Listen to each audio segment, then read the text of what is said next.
I'll never forget that night. It was supposed to be just another road trip. Simple, carefree, a chance to get away from the grind. The kind of adventure you can only experience with a car full of friends and the open road stretching out before you. But when I look back now, I wonder if I had known what was waiting for me. If I had seen the signs, would I have ever taken that trip? The road was quiet. Too quiet. A stretch of highway cutting through miles of dense forest in the middle of nowhere, somewhere in the Appalachian foothills. It had been a long day, filled with laughter, loud music, and spontaneous stops at diners that felt stuck in time. But now, it was well past midnight. The car's headlights sliced through the darkness, illuminating nothing but the endless trees on either side. There wasn't a single car in sight. It was just me, Ethan, and Rebecca. We were heading back to Asheville from a quick detour through a small town, a place none of us had heard of before. The kind of place you find on a map, nestled between back roads. We thought we'd check out the local legend of the old cemetery. People said it was haunted, but we didn't take it seriously. Not then. I'm starting to feel like we're in a Stephen King novel, Ethan joked from the back seat, his voice tinged with that nervous laugh that always followed a bad joke. I couldn't help but chuckle. But the hairs on the back of my neck were already standing up. There was something in the air. Rebecca, sitting next to me in the front, was silent, staring out the window. I glanced over at her. She didn't look scared, just distracted, almost like she was looking for something in the darkness, or waiting for something. "Did you hear that?" she finally asked, her voice barely above a whisper. I frowned. "What do you mean?" She didn't answer right away. Instead, she glanced at the rearview mirror. Her face paled. I followed her gaze, but there was nothing there, just the empty road stretching out behind us. Maybe she was just tired. "I think I saw someone," she murmured. "A figure, standing in the trees." I didn't respond right away, just shook my head. It's probably just a trick of the light. But as I said that, something gnawed at me. I couldn't shake the feeling that we were being watched. I tried to laugh it off, but I couldn't stop glancing in the mirrors, half expecting to see someone in the rear view, just standing there, like they had been following us for miles. It wasn't long before the silence in the car became unbearable. We had all started to feel it, a sense of being watched. I kept my eyes on the road, trying to ignore the rising tension, but every now and then, I'd glance at the rearview mirror, expecting to see something out of place. It was ridiculous, right? It had to be. But it didn't feel ridiculous. Not anymore. Rebecca was still staring out the window, her face now completely drained of color. Ethan was in the back, making nervous jokes to cover up his own unease, but I could hear the tremor in his voice. "Let's just stop for a minute," he said suddenly, his voice sharp. "Pull over. I need a break." I didn't want to stop. Something in my gut told me that stopping was a terrible idea, but I did. I turned off the highway and found a small dirt patch on the side of the road. I shut off the engine, and for a moment, everything was eerily quiet. "We should have never come this way," Rebecca said, her voice tight, almost shaking. She wasn't looking at me. She was staring at the trees. I followed her gaze. The trees were tall, dark, their branches twisting into shapes that seemed unnatural. My skin prickled. Something was wrong. Ethan got out first, stretching his legs and muttering something about needing air. But Rebecca didn't move. She was still staring into the woods. "You're freaking me out," I said to her, trying to force some humor into my voice. But it came out wrong. I didn't feel funny. I didn't feel safe. Then, the noise came. A soft rustling, followed by the sound of something heavy moving through the underbrush. We all froze. Ethan looked over, his face scrunching in confusion. "What was that?" "I don't know," I answered, voice low. Rebecca's eyes were wide, her breath shallow. "It's out there," she whispered. "That thing. I saw it again. It's real." Before I could respond, Ethan was already walking towards the edge of the trees. "Don't be ridiculous. It's probably a deer or something." But he didn't get far. A shadow moved, just out of view. Then another. I turned to Rebecca, panic starting to rise. "We need to go now." But it was too late. From the trees came the unmistakable sound of footsteps, slow, deliberate, like someone was approaching us. I couldn't see them, but I could feel it. The air was thick, suffocating. I could hear my own heartbeat in my ears. Then I saw it. A figure stepped out from behind the trees. It wasn't a person, not exactly. It was too tall, too thin. Its skin pale and stretched tight across its bones. Its head was unnaturally large, eyes black, glistening like two pools of ink. It was grinning at us. I couldn't move. I couldn't breathe. I just stood there, rooted to the spot, my mind racing to process what I was seeing. Rebecca screamed. Ethan cursed and turned to run, but the figure was already moving toward us, faster than any human should have been able to. It moved with an unnatural, jerky motion, its limbs extending like something out of a nightmare. Ethan made it a few feet before he was dragged back into the trees, his screams echoing in the distance, muffled by the thick forest. I grabbed Rebecca and shoved her into the car, slamming the door behind me. I turned the key in the ignition and floored the pedal. The car lurched forward, throwing us into motion as I glanced in the rearview mirror. I didn't see the figure anymore, but I could still hear it, the sound of its footsteps, pacing behind us in the dark. I remember the night I left. The air was thick with humidity, and the sky hung heavy with the promise of a storm. But that wasn't enough to stop me. I had been planning this road trip for months, just me and the open highway, the hum of the engine as my only companion. It wasn't about escaping my life. It was just about the freedom. The kind of freedom you can only feel when you're miles away from anyone who knows your name. The road ahead was long, and I needed this. I didn't know that night would be the beginning of something far worse than any of my nightmares. I was supposed to meet up with a few friends, but they bailed last minute. I didn't mind though. The idea of doing it alone felt right. No distractions, no one else's plans, just me and the road. The GPS on my phone was set to lead me south, through winding roads, sleepy towns, and eventually to the coast. The kind of places where the population signs might as well read, Ghost Town. By the time I hit the small town of Creston, the weather had worsened. The clouds had turned a sickly shade of purple, and the winds picked up.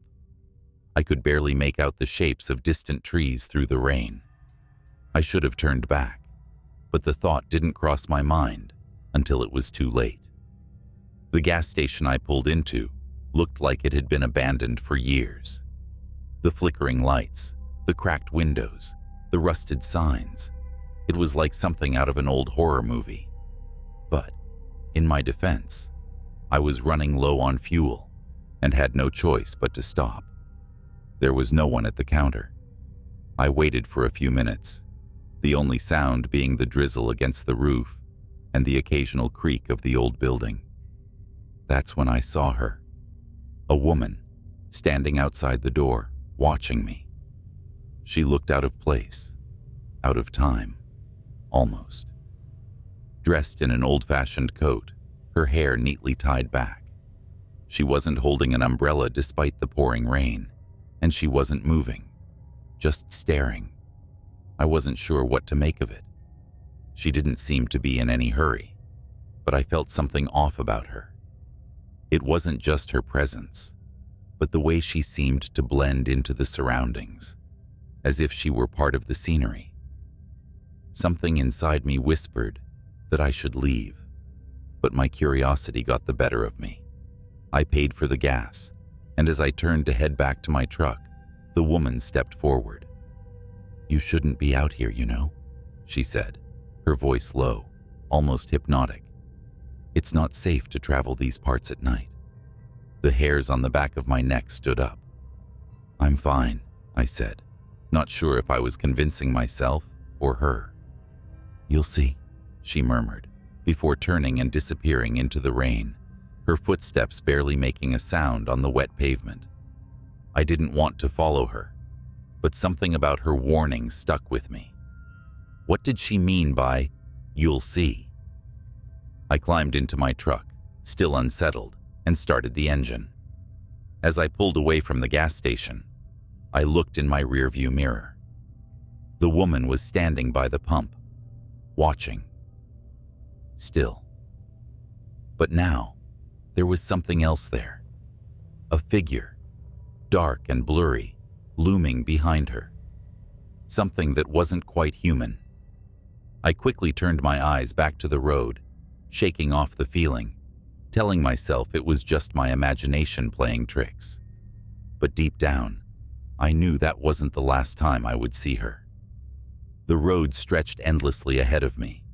The rain had started to taper off, leaving the asphalt slick and reflective, as if the world itself was a mirror. I should have felt relief, should have felt like I was finally free, but the feeling in my gut kept gnawing at me. Something was wrong. The woman at the gas station, her warning.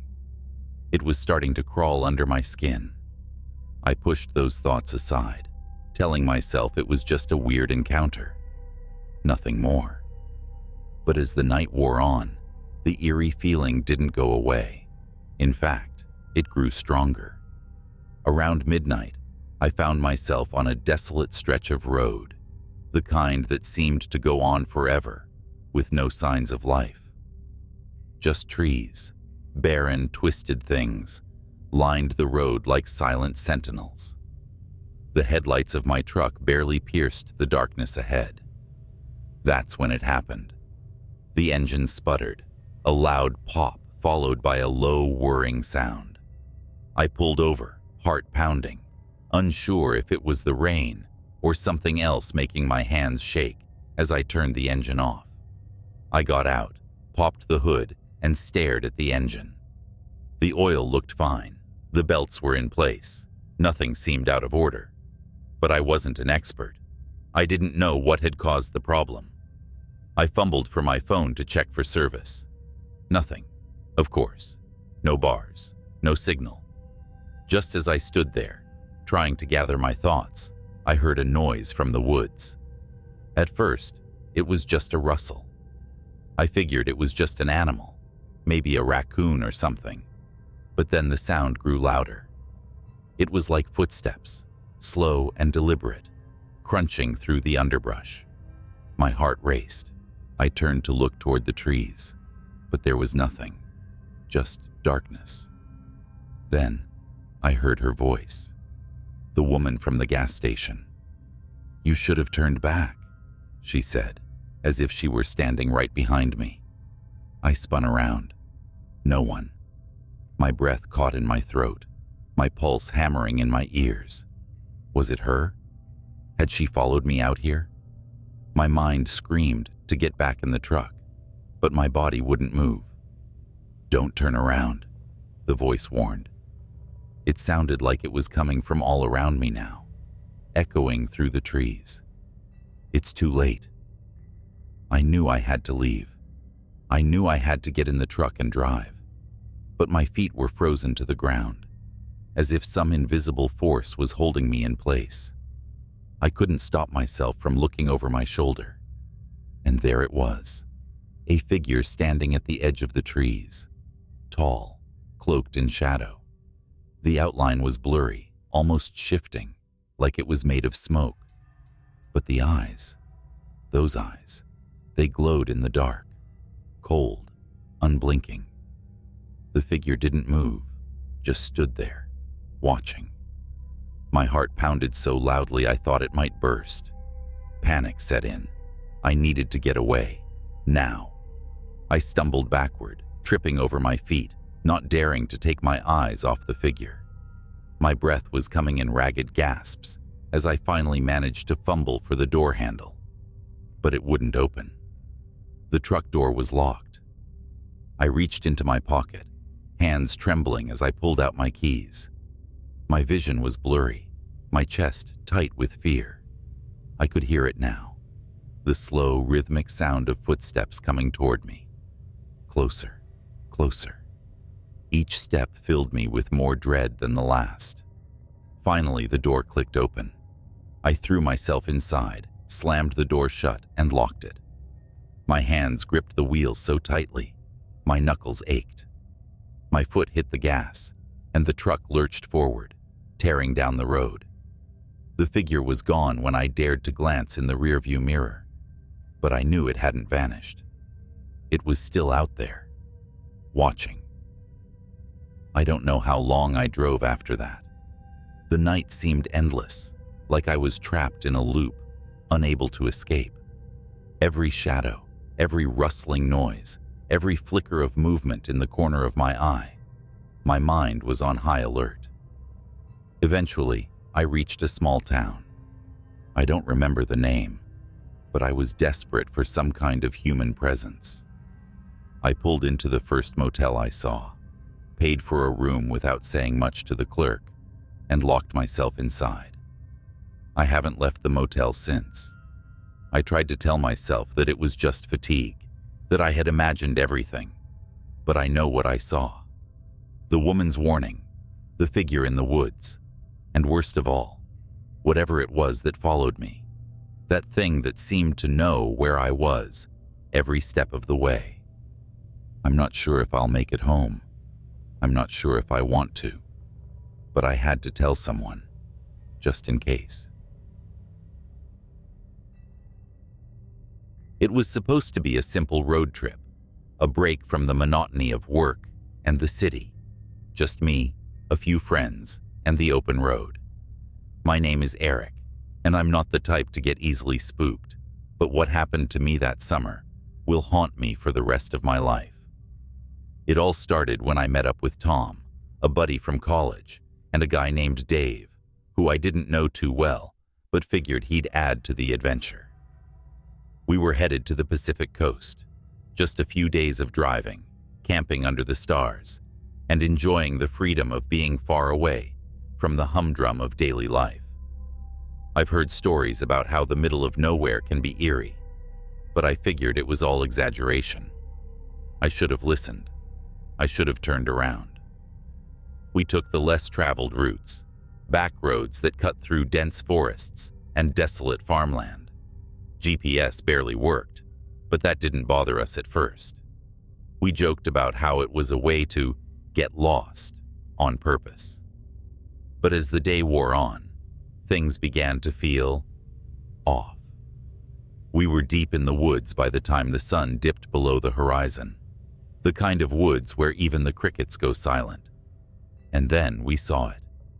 It wasn't much at first, just a flicker of light off to the side of the road, a tiny shack, barely visible in the gloom. Probably just an old hunting cabin, Tom said. But I couldn't shake the feeling that something wasn't right. The air felt thicker, like it was pressing in on us from all sides. "Let's stop for gas," Dave suggested, his voice oddly strained. We pulled over in front of the shack. There was no gas station, no nothing, just a crumbling building that seemed like it hadn't been touched in years. But the light, that flickering glow, it wasn't normal. It came from an old rusty lamp hanging outside, swaying slightly in the wind, almost like someone, or something, was watching us. Dave went to the back of the car to grab some supplies, but I couldn't take my eyes off the shack. I'm not sure why, but it felt like we shouldn't be there. A chill ran down my spine, And suddenly, I realized I wasn't the only one who felt it. Tom and I exchanged glances. There was something in the air, something that didn't belong.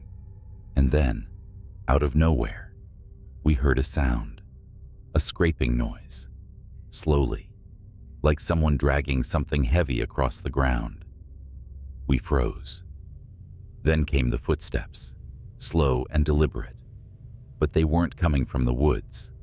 They were coming from behind the shack, like someone, or something, was trying to stay out of sight.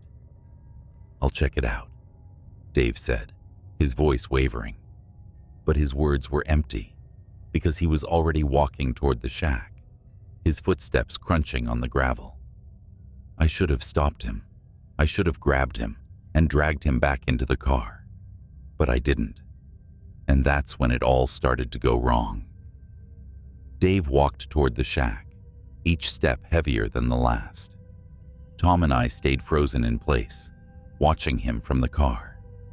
I could feel my pulse quickening, a knot tightening in my stomach. It felt like the air around us was holding its breath, and in the silence, I could hear the scrape of gravel under his boots. Then it stopped. Dead silence. "Dave?" I called out, my voice barely more than a whisper, but there was no reply. Tom and I exchanged a nervous glance before stepping out of the car. I didn't want to go any closer, but we couldn't just leave him out there alone. We walked toward the shack, the sound of our footsteps deafening in the stillness. The light from the old lamp flickered again, casting eerie shadows on the rotting wood of the building. And then we saw it. Dave was standing by the door, frozen in place, staring at something inside. His face was pale, his eyes wide with terror. "Dave!" I shouted, but he didn't move. His mouth was open, like he was trying to say something, but nothing came out. That's when I noticed what he was staring at. The inside of the shack was empty, except for the walls, which were covered in what looked like symbols. Symbols I didn't recognize, but they weren't drawn. They were carved, deeply etched into the wood, as if they had been there for years. And in the center of it all was a figure draped in a long, tattered coat, standing perfectly still. Its back was turned toward us, but I could feel its presence in the air, thick and suffocating. It wasn't human. There was something off about it, something unnatural. "Dave, get away from there!" I yelled, my heart hammering in my chest. But Dave didn't move. He just kept staring, transfixed. His hands were trembling, but it wasn't fear that held him in place. It was something worse. I grabbed his arm, pulling him away from the door, but as I did, the figure turned. Slowly. Its face was a nightmare. Pale, smooth, with hollow eyes. A face that didn't belong to any living thing. And in that moment, I felt it. The overwhelming sense of being hunted, like we were prey, and it had been waiting for us. The door slammed shut behind us with a deafening bang, and we turned, running back to the car. I could hear the scraping again. The same dragging sound, now closer, much closer. Tom was already in the driver's seat, fumbling with the keys, his hands shaking. We jumped in. The engine roared to life, but before we could even put the car in gear, the thing was there, standing at the edge of the road, blocking our path. It wasn't alone. Shapes emerged from the trees, figures dressed in dark, tattered clothes, their faces hidden in shadow. We were surrounded. There was nowhere to run, nowhere to hide. Tom slammed his foot on the accelerator. The car lurched forward, speeding past the figures. I turned my head just in time to see one of them raise a hand, a long skeletal hand. And then, just as suddenly as they appeared, they were gone. We didn't stop. We didn't look back. We drove all night, not saying a word, not even daring to breathe too loudly. When we finally reached a town, we pulled into the first gas station we could find. Dave was completely unresponsive, his eyes glassy, his skin cold to the touch. We never spoke about it again. I don't know what we saw that night, but I know this. That thing, the one in the shack, it followed us, and it's still out there, waiting for the next group of unsuspecting travelers. And I can still hear the scraping. If you ever find yourself on a lonely stretch of road, out in the woods, far from any civilization, just keep driving. Don't stop, because once you do, it might be too late. It started on a call like any other. A dispatch about a disturbance on Lincoln Avenue, a rundown stretch of road I've driven 1,000 times. Routine, I thought. But nothing about that night would be routine. I'm an officer, and my job is to answer calls, no matter how bizarre they might sound. The caller reported screams, frantic footsteps, and what they described as shadows chasing shadows. Dispatch didn't think it sounded credible, but they sent me anyway. Pulling onto Lincoln Avenue at 3 a.m., I slowed to a crawl. The street was empty, the kind of silence that presses on your ears until you swear you're hearing whispers. My patrol car's headlights cut through the night, bouncing off the cracked windows of old shops and boarded-up buildings. Then I saw her, a woman sprinting down the middle of the street. She was barefoot, wearing a torn dress, her face twisted in sheer terror. I rolled down my window to call out to her, but before I could, she stopped dead in her tracks, her neck snapping around like she'd heard something I couldn't. She screamed, and that's when I saw it. Something moving behind her. But there was nothing there. Not at first. I jumped out of the car, flashlight in hand, and yelled for her to stop. She ran toward me, sobbing, begging for help. Her words were a jumbled mess, but I caught bits and pieces. It's coming. Invisible. It touched me. Suddenly, she was lifted off the ground. No hands, no wires, nothing. Just her body, rising like a marionette. Her feet dangled in the air as her screams turned to choking gasps. My instinct was to run to her, but my feet wouldn't move. It was like the air around me had turned solid. I could only watch as her body twisted unnaturally, her arms and legs contorting in directions they shouldn't go. Then, her head snapped. She fell to the pavement in a heap, lifeless. The silence returned, thick and heavy. My radio crackled with static, but no voices came through. I approached her cautiously, flashlight shaking in my grip. Her wide, glassy eyes stared up at me, mouth frozen, mid-scream.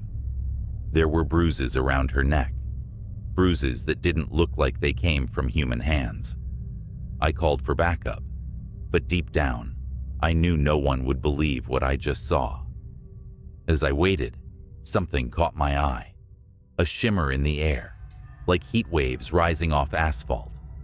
It hovered where the woman had been lifted. My heart pounded as I reached for my gun. The shimmer moved toward me, slow and deliberate. I fired. The bullet hit something. The shimmer flared, twisting like a living thing in pain, then vanished. But the air didn't feel any lighter. Whatever was out there, I knew it wasn't gone. When backup arrived, I didn't tell them everything, just that I found her like that. The official report chalked it up to a hit and run, the case marked unsolved. But I couldn't let it go. That was the night I learned about the Tartarus Archive.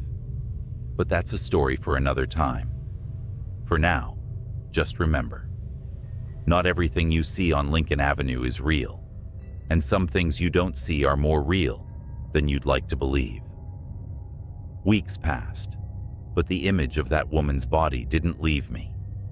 Every night, I drove down Lincoln Avenue on my patrol, scanning for something, anything, to make sense of what happened. But the street stayed empty, a scar on the city's map. I became obsessed.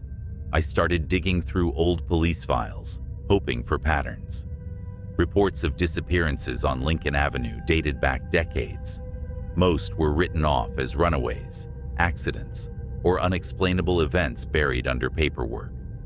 But some officers, those who worked late shifts on the avenue, had left chilling notes in the margins of reports. Felt watched, couldn't see anything, but it was there. I tried to share my concerns with my partner, but he brushed it off. "Don't go looking for ghosts," he said. But I couldn't stop. One night, my obsession nearly killed me. I was parked on the avenue, engine off, windows cracked. It was quiet, too quiet. Then, a sound, a faint hum, like static, but coming from nowhere. My skin prickled. I stepped out of the car, flashlight in hand, and looked around. That's when I saw the shimmer again. It was closer this time, less subtle. The air seemed to bend around it, distorting the empty street like a funhouse mirror. My gut screamed at me to get back in the car, but something about it was magnetic. Against all reason, I stepped closer. The shimmer moved. It was fast, darting down the street like a predator circling its prey. My flashlight flickered, then died. My gun felt useless in my holster. And then, I heard the whisper. "You shouldn't be here." It wasn't a voice, not exactly. It was in my head, but louder than my thoughts. I stumbled back, the whisper growing into a deafening roar. Shapes began to form in the shimmer, elongated limbs, hollow eyes, twisted mouths that didn't belong on any living creature. They flickered in and out of existence, like they couldn't fully cross into our reality. I ran. Back in the car, I threw it into drive and sped off. My radio crackled, voices cutting in and out. "Officer down on Lincoln Avenue." The voice wasn't mine. When I reported the incident, I was met with silence. My captain gave me a long, hard look, then dismissed me for the night. 2 days later, I was called into his office. He handed me a file labeled Classified Tartarus Division. Inside were grainy stills from security footage. The woman I'd seen that night, the shimmer, and other images, faces contorted in terror, bodies suspended in midair, shadows that didn't belong to anything human. He said only one thing: "You didn't see anything." I didn't sleep that night. Instead, I combed through the Tartarus file in secret. There were names of other officers, all with eerily similar accounts, all sworn to silence. A few had gone missing. That's when I found the recording. It was from a patrol car on Lincoln Avenue, time-stamped 5 years ago. The dash cam footage showed an empty street at first. Then, the shimmer appeared. The car's engine revved, but the officer never escaped. The shimmer enveloped the vehicle, and within seconds, the footage cut to static. The officer was never found. I requested a transfer the next day. Now, years later, I'm hundreds of miles away from Lincoln Avenue, but the whispers still haunt me. Sometimes when it's quiet, I'll hear the hum, faint but unmistakable. I've learned to ignore it. But if you ever find yourself driving down Lincoln Avenue late at night, and the air feels heavy, like it's pressing down on your chest, don't stop. Whatever you do, don't stop. The first time I saw her was through the cracked screen of a police body cam. "Dispatch, suspect unarmed but acting erratic," the officer muttered as his footsteps echoed down the shadowed alley, his breath clouded in the frigid night air. Every exhale, a whisper of tension. The camera bobbed with his steps, capturing the shimmer of frost on the brick walls and the distant glow of streetlights. Then she appeared. She was crouched by a dumpster, her back to the officer, swaying ever so slightly like she was listening to music only she could hear. Her hair, long and dark, clung to her like seaweed on a corpse. The officer called out, his voice steady but sharp. "Ma'am, this is the police. Are you all right?" She didn't turn around. Instead, she raised a single hand, a pale skeletal thing with fingers too long, almost insect-like, and scratched the air. Slowly, methodically, like she was carving something unseen into the fabric of the night. "Ma'am," the officer repeated, more urgent now. He stepped closer, boots crunching on broken glass. That's when she moved. She didn't stand or turn around. She simply twisted. Her neck rotated far beyond what should have been possible, vertebrae cracking like dry twigs, until her face was staring back at the camera. Her eyes were enormous, hollow pits, swallowing the weak beam of the officer's flashlight. And her mouth, God, her mouth, stretched into a grin that could split a human skull. The body cam glitched. For a moment, the screen was static, the audio a shrill, grating scream. When the feed returned, the alley was empty. The woman was gone. "Officer Monroe, what's your status?" Dispatch buzzed, but Monroe wasn't responding. His body cam showed nothing but the open alley now, the flashlight beam trembling as it panned across damp brick walls. Then, with a wet, guttural crunch, the camera fell sideways. The last thing it captured before going dark was a streak of blood pooling into the frost. I shouldn't have seen that footage, but I did. And now she's found me. For 3 days after seeing that footage, I couldn't sleep. Every creak of my apartment, every shadow caught in the corner of my eye felt alive, as if it carried the echo of her grin. Monroe's body was never found. The official report chalked it up to gang violence in the area, but I knew better. That thing, whatever it was, had taken him. I work in law enforcement too, just not on the front lines. My job was to review body cam footage for ongoing investigations, compiling evidence for court cases. After Monroe's footage, I told myself I'd misinterpreted what I saw. Maybe it was a trick of the light, a camera malfunction, or exhaustion playing tricks on my mind. But the night after I filed the footage, I got a message in my inbox. Unreviewed Incident 1127 Code, redacted. It was flagged for immediate review, a case assigned to me, and only me. At first, I thought it was a mistake. No one spoke to me about it. No directives came through, just the video file. I shouldn't have clicked on it, but I did. This wasn't from Monroe's district. The footage came from across the city, 3 nights after his disappearance. It showed 2 officers responding to a break-in at a derelict industrial warehouse.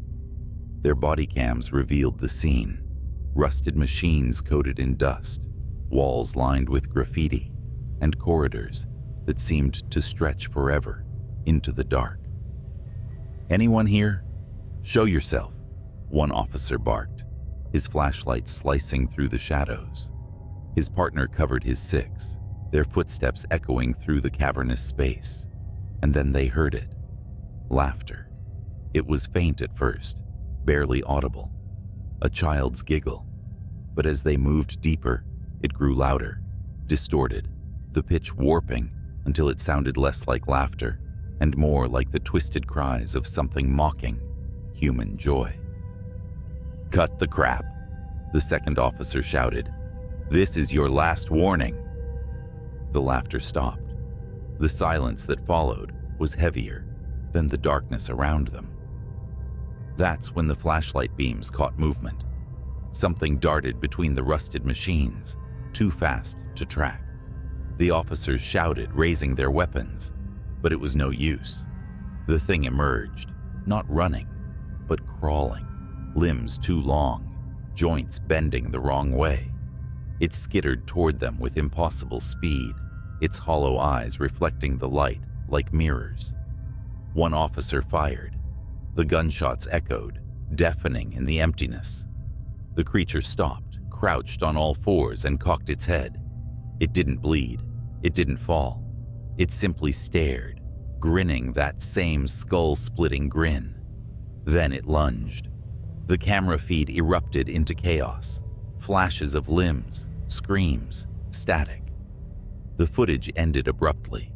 I shut my laptop, heart pounding. My apartment felt suffocatingly quiet. Too quiet. And then I heard it. A faint scratching noise. At first I thought it was coming from the walls, maybe rats or the old pipes. But as I sat there frozen, I realized it wasn't the walls. It was my window. I turned slowly. The blinds were drawn, but I could see the silhouette behind them. Something tall, with fingers too long, was tracing patterns in the glass. Slowly, methodically. I don't know how long I sat there, paralyzed, staring at that shadow. Minutes. Hours. Finally, I mustered the courage to reach for my phone. My fingers trembled as I dialed 911. 911? What's your emergency? There's someone outside my window, I whispered. Can you describe them? The scratching stopped. The blinds fluttered, as if touched by a faint breeze. Then slowly, they began to part. No, I stammered. No. Sir, are you there? Sir? It was her. That face. That impossible grin. Her hollow eyes bore into mine as she pressed her palms flat against the glass, her nails scraping in a slow, deliberate rhythm. She leaned closer, her grin widening, until the corners of her mouth began to tear. I dropped the phone. I don't remember what happened next. One moment I was in my living room. The next I was sprinting down the fire escape, barefoot and half-dressed, into the freezing night. I didn't stop until I reached the nearest precinct, pounding on the doors like a lunatic. When they finally let me in, I tried to explain what I'd seen, but no one believed me. The footage from Monroe's body cam, gone. The unreviewed file, deleted from the system. They pulled up my personnel file and flagged me for mental health evaluation. I quit the next day. Now I'm writing this from a motel on the edge of town, lights blazing, a chair propped against the door. I don't think it'll matter. Wherever I go, she'll find me. If you're reading this and you work with police footage, take my advice. Don't click on anything marked redacted. And if you ever hear laughter in the dark, run. Don't look back, because no matter how fast you run, she'll be faster. It was just past midnight when my phone buzzed. The caller ID flashed restricted, but something about the timing felt off. I was home alone, sprawled on the couch with a half-empty beer and some late-night TV reruns. The sound of the phone ringing in the quiet room was like a scream. I hesitated but answered anyway. Hello? A voice, frantic and low, whispered, "Are you home? Lock your doors. Now." I froze, every muscle in my body tightening. Who is this? The line clicked dead. Normally I'd brush it off as a prank call or some weirdo, but the tone, that panicked edge, stuck with me. I stood up, every creak of the floor making me flinch, and went to the front door. It was already locked, but I double-checked. Windows, secure, back door, latched tight, satisfied. I sat back down, laughing nervously to myself. Then I saw the police cruiser pull into my driveway. The patrol car's lights weren't flashing, but its mere presence was enough to make my stomach churn. A tall officer stepped out, his silhouette sharp against the dim porch light. He knocked twice, and I debated for half a second whether to open it. "Mister?" His voice carried through the door. I answered cautiously, opening it just enough to meet his eyes. "Yeah? Something wrong?" "We received a report of suspicious activity in the area," he said. His voice was calm, almost rehearsed, but something in his eyes. It wasn't just concern. It was fear. "Have you seen or heard anything unusual tonight?" Well, I got a weird phone call a few minutes ago," I admitted. told me to lock my doors. The officer nodded, his hand resting lightly on his holstered gun. May I come in? Something in me screamed not to let him, but he was a cop. What else could I do? Yeah, sure. As soon as he stepped in, I noticed the tension in his shoulders. He was scanning the room like he expected someone or something to leap out at any moment. What's this about? I asked, trying to mask my growing unease. He hesitated, then motioned toward the living room. Can we sit? I'll explain everything. We sat. He didn't take off his hat, didn't relax. Instead, he leaned forward, resting his elbows on his knees, and lowered his voice. There's been an incident nearby. I need to ask. Have you noticed anything strange in the past week? People following you? Strange vehicles parked outside? My heart skipped a beat. No, nothing like that. What kind of incident are we talking about? He glanced toward the window, then back at me. A break-in. But it's more complicated than that. The suspect might still be in the area. I felt the weight of his words settle like a lead blanket. Before I could press for details, the police radio clipped to his shoulder crackled to life. Unit 47, report. Suspect confirmed near Elm and 3rd. Proceed with caution. All units advised. The officer shot up, his hand immediately gripping his gun. Stay here, he ordered. Lock the door behind me. Don't answer for anyone but the police. And just like that, he was gone. The red and blue glow of his cruiser fading down the street. I locked the door as he instructed, but the silence that followed was unbearable. That's when I noticed something. The basement door. It was slightly ajar. I stared at the basement door, my pulse roaring in my ears. I was sure I had closed it earlier. Positive. Every nerve in my body screamed for me to call the officer back, but my phone sat uselessly on the coffee table. I wasn't even sure I could move. Then came the sound. A soft, deliberate creak, like someone shifting their weight on the wooden basement steps. I backed away instinctively, eyes locked on the gap where the door hung slightly open. The living room suddenly felt suffocating. Every shadow stretched longer, every sound amplified. I grabbed the nearest thing resembling a weapon, a heavy floor lamp, and inched closer to the door. Hello? My voice barely broke a whisper. Idiotic. As if I wanted a reply. The silence was deafening. Then came a slow, scraping noise, like metal dragging against the wall. My heart felt like it was trying to escape my chest. Look, I stammered. I don't know who's down there, but the cops are already here. They're coming back any second.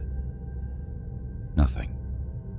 And then, almost imperceptibly, I saw it. A flash of movement low to the ground, at the edge of the basement's shadows. I stepped back, holding the lamp like a bat, and shouted, I'm armed. Come out now. The basement door slammed shut. Hard. I stumbled backward, my breath coming in shallow gasps. I didn't have time to think. My brain screamed run, but my legs wouldn't cooperate. Then the floor lamp's light flickered and died, plunging the room into a thick, oppressive darkness. And that's when the doorknob started to turn. The logical part of my brain was gone, overtaken by pure primal fear. I bolted for the kitchen, skidding on the tile as I grabbed the biggest knife I could find. The house was silent again. But I knew I wasn't alone. I tried to force my trembling fingers to dial 911, but the phone buzzed with a new notification. A single text message. Get out. The number was restricted. As if on cue, the basement door creaked open. Heavy, deliberate footsteps echoed on the stairs. I pressed myself against the far wall of the kitchen, knife in hand, when I saw him step into view. It wasn't the cop. The man was tall and wiry, his face obscured by some kind of crude mask, a burlap sack with slits for eyes. He held a crowbar in one hand, tapping it rhythmically against the wall as he stepped into the living room. "You're making this harder than it needs to be," he rasped, his voice low and gravelly. "Come out now, and I'll make it quick." I froze, barely breathing, as he scanned the room. His head tilted, and he sniffed the air like a predator. Then he turned, heading for the hallway that led to the kitchen. I wasn't going to wait for him to find me. As soon as his back was turned, I bolted. I sprinted through the side door into the yard, knife still clutched in my hand. The cold air hit me like a slap, but I didn't stop. I ran toward the street, praying the officer's cruiser would still be close. Instead, I saw two figures standing in the shadows near the curb. "Help!" I screamed, desperate, running toward them. They stepped into the light. It was the officer. But standing next to him was another man, wearing a matching police uniform. Same height, same build, same badge. My brain struggled to process it, and before I could stop myself, I blurted, "What?" The officer I'd let into my house earlier raised his gun. "On the ground, now." I didn't move. Couldn't. The other officer, the real one, looked just as confused as I felt. He put a hand on his holster, his expression sharp. "What's going on here?" The man with the gun didn't answer. His eyes darted toward the house, and for a fraction of a second, I saw it. The tiniest shift in his demeanor. Panic. He wasn't a cop. "Drop the gun," the second officer barked, stepping forward. And then, chaos. The fake cop turned and bolted, disappearing into the dark. The real officer chased him, shouting into his radio for backup. I stood there trembling, clutching my knife, trying to make sense of what had just happened. Behind me, from the open basement door, came a low, guttural laugh. I didn't wait. I ran. The real police arrived minutes later. They searched the house, the basement, the yard, but whoever or whatever had been there was gone. No fingerprints, no sign of forced entry. Nothing. The officer who'd chased the imposter returned, his face pale. He told me the man had vanished into the woods, leaving behind a discarded mask and the empty shell of a police cruiser. "That guy in your house?" the officer said, his voice grave. "He's been posing as law enforcement for months, breaking in, stalking people. You're lucky to be alive." Lucky. That word stuck with me. I moved out of that house the next day, left the city altogether. But every night I still wake up in a cold sweat, hearing the creak of the basement stairs. And sometimes, when my phone buzzes in the dark, I still see those words, "Get out." I didn't believe the warnings at first. I mean, who listens to whispers about a desolate highway anyway? But this wasn't just any road. It was Ridgeway Stretch, a winding path through the middle of nowhere. My night shift had just ended, and my brain was buzzing too much for a straight route home. Something about the idea of open roads under a pitch-black sky seemed soothing. I should have stayed on the main road. It started harmless enough. The hum of my car, the faint rhythm of late-night radio, and the vast emptiness stretching ahead. But something felt off. The moon, which had been full and bright, vanished behind clouds, plunging the world into a darkness so thick my headlights barely made a dent. Then I saw it. A figure on the side of the road, just standing there.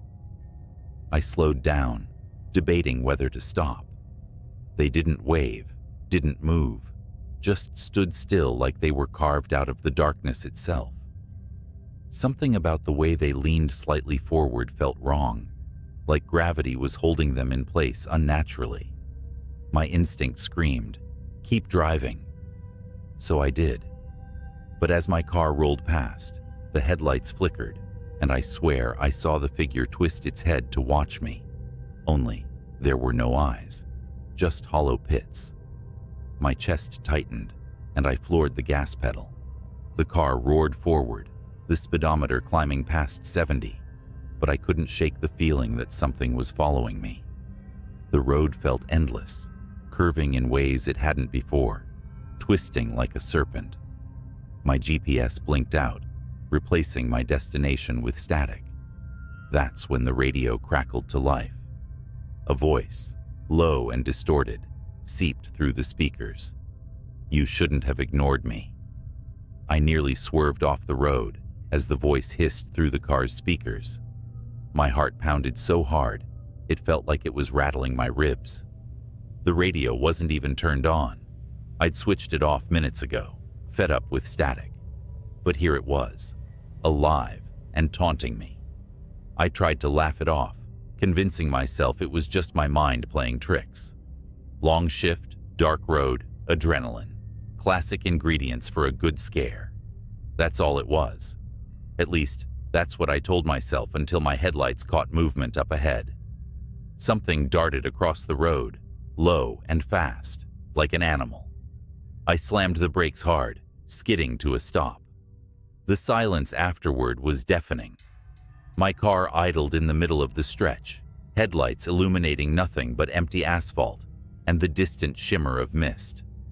Then came the sound, a soft, rhythmic tapping. It wasn't coming from outside, it was coming from above. I froze, staring at the roof of the car. The tapping grew louder, sharper, like nails scratching at metal. My breath hitched as I glanced at the rearview mirror.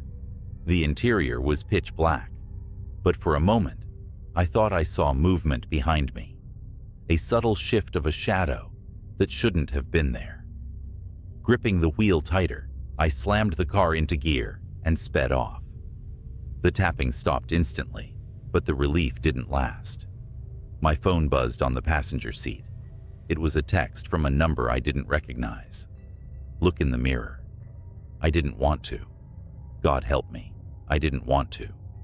But my eyes betrayed me, flickering up to the rear view. The shadow was back, but now it had form. A figure hunched low, its head almost brushing the roof. I couldn't make out its face, but I could feel it staring at me, the weight of its presence pressing down on my chest. "No," I whispered, shaking my head, as if denying it could make it disappear. My foot pressed harder on the gas. The engine whined, the car shuddering as it hit 90, then 100. The road narrowed, trees closing in like a tunnel, their branches clawing at the sides of my car. The figure didn't move. It just sat there, its presence growing heavier with each passing second. Then, in a voice that sounded like rusted metal scraping glass, it whispered, "You can't outrun it." I screamed, swerving wildly. The car clipped something, a signpost or maybe a guardrail, and spun out. Time slowed as the world flipped. Metal groaned, glass shattered, and for a horrifying moment, I thought I was going to die. But I didn't. When the car finally stopped rolling, I was upside down, hanging by the seatbelt. Blood dripped from a gash on my forehead, my breaths shallow and rapid. The silence was suffocating. I fumbled with the buckle, crashing down onto the cracked windshield. Every muscle in my body screamed as I crawled out of the wreckage. The night was eerily calm. My car lay in a mangled heap, steam hissing from the engine. The road was gone. I wasn't on Ridgeway Stretch anymore. I wasn't anywhere. Around me was an endless expanse of fog, shifting like it was alive. Then I heard it, the crunch of footsteps on gravel. Slow, deliberate, growing closer. I turned, my legs trembling, and saw the figure emerge from the mist. It was tall and impossibly thin, its limbs too long, its head cocked at an unnatural angle. "What do you want?" I screamed, backing away. It didn't answer. Instead, It reached out with a hand that wasn't a hand. It was more like a claw, made of shadows. And then, it spoke. "You left the road. Now you belong to me." I woke up in my bed, gasping for air, drenched in sweat. The clock read 7:06 a.m. The morning sun filtered through the blinds, warm and familiar. It was just a nightmare, a terrible, vivid nightmare. But as I sat up, my body aching, I realized something was wrong. The clothes I was wearing were the same ones from the night before, torn and stained with blood. My car keys were still in my pocket, sticky with grime, and etched into the palm of my hand, as if burned there, were 3 words: "Don't come back." I haven't driven at night since, and if you're ever tempted to take Ridgeway Stretch for a shortcut, let me save you the trouble. Whatever's out there, it doesn't like visitors. The highway was empty, except for my old sedan cutting through the cold, humid night. The yellow lines on the asphalt blurred as I sped up, my fingers tightening on the steering wheel. Every so often, my headlights would catch the silhouette of a road sign or an old skeletal tree, their shadows stretching and shrinking across the cracked pavement. I shouldn't have taken that detour. It started as a routine trip home. Work had bled into the late hours, and I'd left the office with nothing on my mind but getting back to bed. The regular route was closed, some roadwork or an accident. I didn't pay attention. My GPS offered an alternative, a back road that wound through what looked like endless farmland and forest. At first, the dark quiet was soothing, almost peaceful. But then I noticed something unsettling, a shape in the rearview mirror, a light, faint at first, blinking intermittently far behind me. I slowed down, expecting it to vanish like a trick of the eye, but it didn't. It grew stronger, steadier, a single glaring white orb bouncing over the road, speeding closer. At the next intersection, I turned off without hesitation, tires screeching against the asphalt. The road narrowed, trees crowding in on either side, and the light disappeared. I let out a shaky breath. Probably just another driver, I told myself. A farmer or a trucker, out late. That's when the radio crackled. It was off. I was sure of it. Off and silent, like it had been all night. But now it hissed, faint voices slipping in and out of static. I glanced at the dashboard, confused, and almost didn't notice the figure in the road until it was too late. It appeared so suddenly, my chest tightened. A man stood directly in my path, his hand raised like he was signaling me to stop. I slammed the brakes, my car screeching to a halt.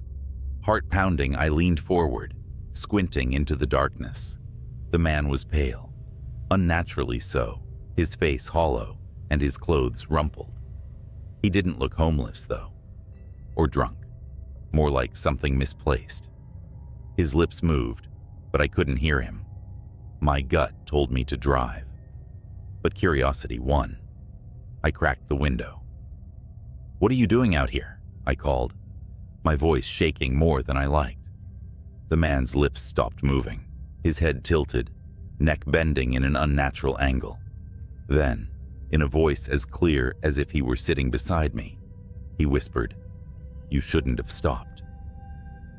Every instinct screamed to press the gas and go, but my body froze. It wasn't just fear. It was something heavier, like the air had thickened, rooting me to the spot. Then the man moved, not toward me, backward. His feet shuffled awkwardly as he retreated into the shadows, his figure melting into the trees. The radio hissed louder now, the static broken by faint guttural sounds that raised the hair on the back of my neck.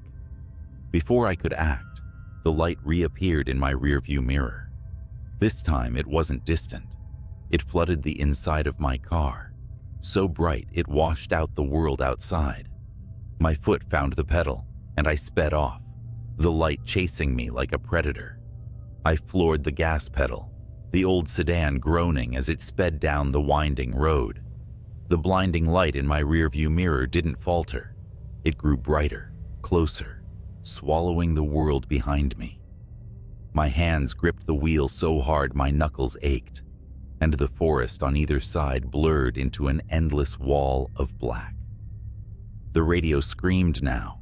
No music, just static and garbled voices, as if 100 people were shouting underwater. The sound clawed at my brain, making it hard to think. I reached for the dial, desperate to shut it off, but it wouldn't budge. A figure appeared ahead, standing in the middle of the road again. It wasn't the man from before.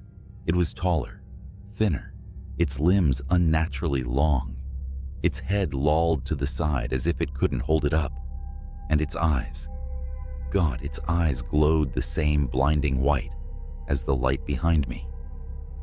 I yanked the wheel to the left, narrowly avoiding it, and felt the car's tires hit gravel.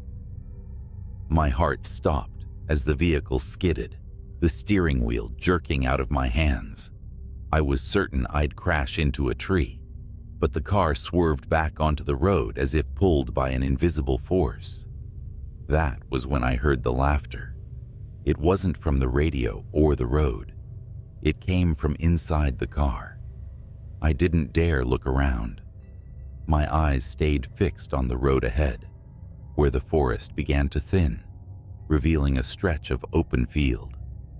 The laughter grew louder, more distorted, echoing in my ears.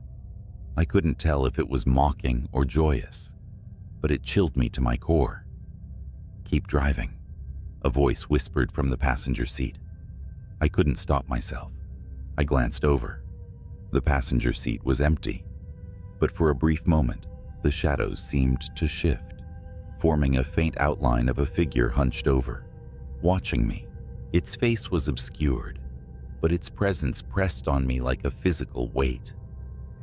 The light in the rearview mirror was gone now, but I didn't dare slow down. My car roared across the field, the tires thumping over uneven ground. The open space should have felt like relief, but the darkness here was heavier, more oppressive. It swallowed the stars and the moon, leaving only my dim headlights cutting through the void. Then my engine sputtered. No, I muttered, slamming my foot on the pedal. The car jerked forward but lost speed, its protests growing louder with each passing second.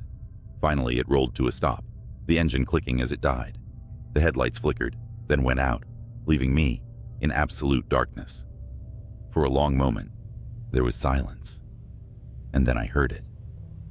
Footsteps. Slow, deliberate, crunching over the dirt behind me. My breath hitched, my entire body trembling. I fumbled for my phone, desperate to turn on its flashlight, but it slipped from my hands and fell somewhere under the seat. The footsteps stopped. A faint glow appeared in the distance, the same orb of light I'd seen earlier. It hovered, pulsating like a heartbeat, and slowly began to move toward me. I scrambled out of the car, my legs weak, my body screaming to run, but unable to obey. The orb floated closer, illuminating the field in its eerie, shifting glow. And then I saw them. Figures stood all around me, their outlines faint and flickering, like static on an old TV. They were just outside the orb's reach, encircling me. Their faces were blank, no features, no eyes, just smooth, pale surfaces that tilted toward me as if watching. The orb stopped a few feet away, hovering in the air. I stared at it, mesmerized, as it began to change. Its light dimmed, revealing a swirling, gas-like surface that twisted and turned. The figures stepped closer, their movements jerky, unnatural. I forced myself to move, stumbling backward. My hand brushed against something cold and metal. The car's door. Without thinking, I climbed back inside and locked the doors, as if that could protect me. The orb didn't follow. Instead, it began to stretch and shift, forming a long, thin shape that resembled an arm. The limb extended toward the car, its fingers tapping gently on the windshield. Tap, tap, tap. The radio crackled to life again, this time with a single clear voice. "Run." The orb exploded in a blinding flash of light, and I screamed, shielding my eyes. When I dared to look again, the figures were gone. The field was empty, silent, except for the faint hum of my engine sputtering back to life. I didn't question it. I slammed the car into gear and sped off, not caring where the road led, as long as it was away. The orb's glow lingered in my rearview mirror for miles, like a distant star, before finally fading into the night. I made it home just before dawn, my hands still trembling as I shut the door behind me. Sleep didn't come that morning, or the next night. I still see the orb sometimes, in the corner of my vision, when I'm driving alone, and I never ever take the back roads anymore. It's a quiet November night, and you're driving along a winding country road, the kind that feels endless, flanked by skeletal trees clawing at the dark sky. The kind of night where even the stars seem to shy away, leaving you under a dome of oppressive blackness. Your high beams carve a narrow path ahead, illuminating only the cold asphalt and the occasional reflector post. You weren't supposed to take this road, but the GPS rerouted you due to an accident on the interstate, and now you're here, on this godforsaken road, miles from anywhere. And then you see it, a figure. It's standing at the edge of the road, barely illuminated by your headlights. Instinctively, your foot eases off the accelerator. They're not waving you down, not signaling for help. They're just standing there, facing the road, facing you. Your brain tries to rationalize it. Maybe it's a stranded motorist, a jogger. But why here? Why now? The figure doesn't move. It's when you draw closer that the dread sets in. They're dressed in a coat far too light for the weather, their head hanging at an angle that makes your neck hurt just looking at it. You squint, heart hammering. Their face is obscured, shadowed, or maybe featureless. Your gut screams at you to keep driving. Just keep going. Don't stop. But something, some damnable magnetic pull, makes you slow down. You stop the car about 20 feet away. The figure doesn't react. It's as if they don't notice your car or don't care. You flick on your brights, flooding the road with light, and they're gone. No, not gone. Moved. You see them now, but they're off the road, deeper into the trees, standing just at the edge of the beam's reach, still as a statue watching. You don't know why, but you roll down the window just a crack. Maybe it's curiosity. Maybe it's that human instinct to do the worst possible thing in a dangerous situation. Your voice feels small in the yawning silence. "Hey, you need help?" No response. The figure doesn't move, but the trees behind them sway slightly in the wind, or at least you think it's the wind. It's hard to tell because you hear nothing. No rustle of leaves, no distant hum of crickets, just the engine's low growl and your own breathing, sharp and uneven. You start to second-guess yourself. Maybe you imagined them moving off the road. Maybe your tired brain is playing tricks. But then your headlights flicker.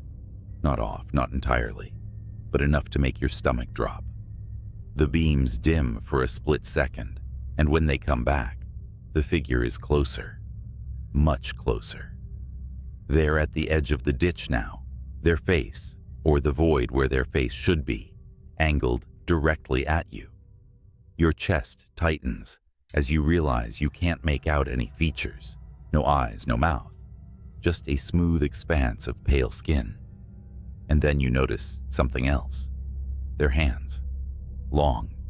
Wrong. Like talons, hanging just a little too low, the fingers unnaturally thin and curling slightly, as if they're waiting to grasp something. Your survival instincts kick in. You slam the window shut and put the car in gear.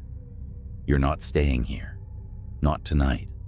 Not for anyone or anything. The tires screech as you take off, but as the car lurches forward, you feel a weight, a pressure, like someone's holding the back of the car, the rear view mirror. You know you shouldn't look, but your eyes dart to it anyway, and they're there, perched on the trunk, their hands splayed out against the glass, fingers stretching impossibly long.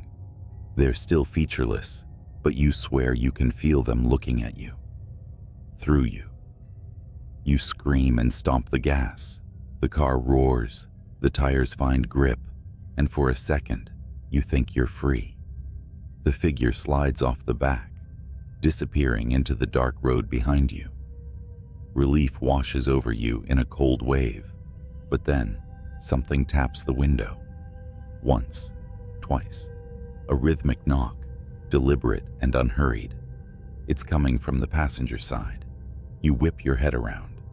The figure is sitting in the seat beside you, impossibly calm, hands resting on their knees like they've been there the whole time.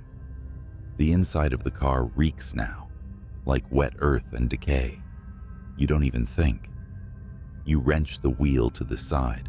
The car fishtails, and you barely manage to keep it from rolling as it screeches to a halt in the middle of the road. You throw open the door and bolt into the woods, leaving the car behind. Branches slash at your arms and face as you run. You don't know where you're going, but anywhere is better than here.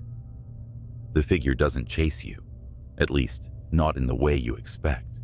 You can't see them, but you feel them. Their presence is heavy, like the air is pressing down on you. Every shadow seems alive, every sound amplified. Finally, you burst into a clearing and collapse to your knees. The moonlight bathes the open space, giving you the first sense of security you've felt all night. You take a moment to catch your breath, the cold seeping into your skin as you sit there trembling, and then you hear it. The knock. Once, twice. You whip around, and there, at the edge of the clearing, the figure stands. Only now, they're not alone. Dozens of them emerge from the trees, identical and featureless, their long fingers curling and uncurling as they close in. They form a perfect circle around you, their movements synchronized, their heads tilting in unison. Your scream catches in your throat as they close the gap, their smooth faces mere inches from yours. And then, blackness. When you wake up, you're in your car. It's parked neatly at the gas station you stopped at before this nightmare began. The sun is rising, the orange glow spilling over the horizon. The engine is off, your keys in your lap. Everything looks normal, except for the muddy handprint smeared across your windshield. It started with a buzzing fluorescent light overhead, one of those that flicker in just the wrong rhythm to dig under your skin. I was midway through another night shift at the 24-hour gas station, just off Route 17. You know the kind, reeking of old coffee, shelves lined with stale chips, and the perpetual hum of the ice cream freezer. That night, a fog rolled in thicker than I'd ever seen, swallowing up the world outside. The highway was nothing but black asphalt disappearing into a wall of gray. I hated working these shifts alone, but we'd just lost our only other night clerk. Guess it was my turn to hold down the fort until corporate hired someone new. It wasn't long before the first weird thing happened. Around 1:30 a.m., I heard it. A faint tapping, like fingernails drumming against glass. It came from the front window. At first, I thought it was just some bug drawn to the neon open sign, but the sound was deliberate, methodical. Tap, tap, tap. I glanced up from the register, squinting through the fog-drenched pane. For a second, I thought I saw a shadow move. Hello? My voice cracked, embarrassing me even in my solitude. No answer. Steeling myself, I stepped out from behind the counter and moved closer to the glass. My breath fogged up the pane as I leaned in, searching for movement. Then, from the corner of my eye, I saw it.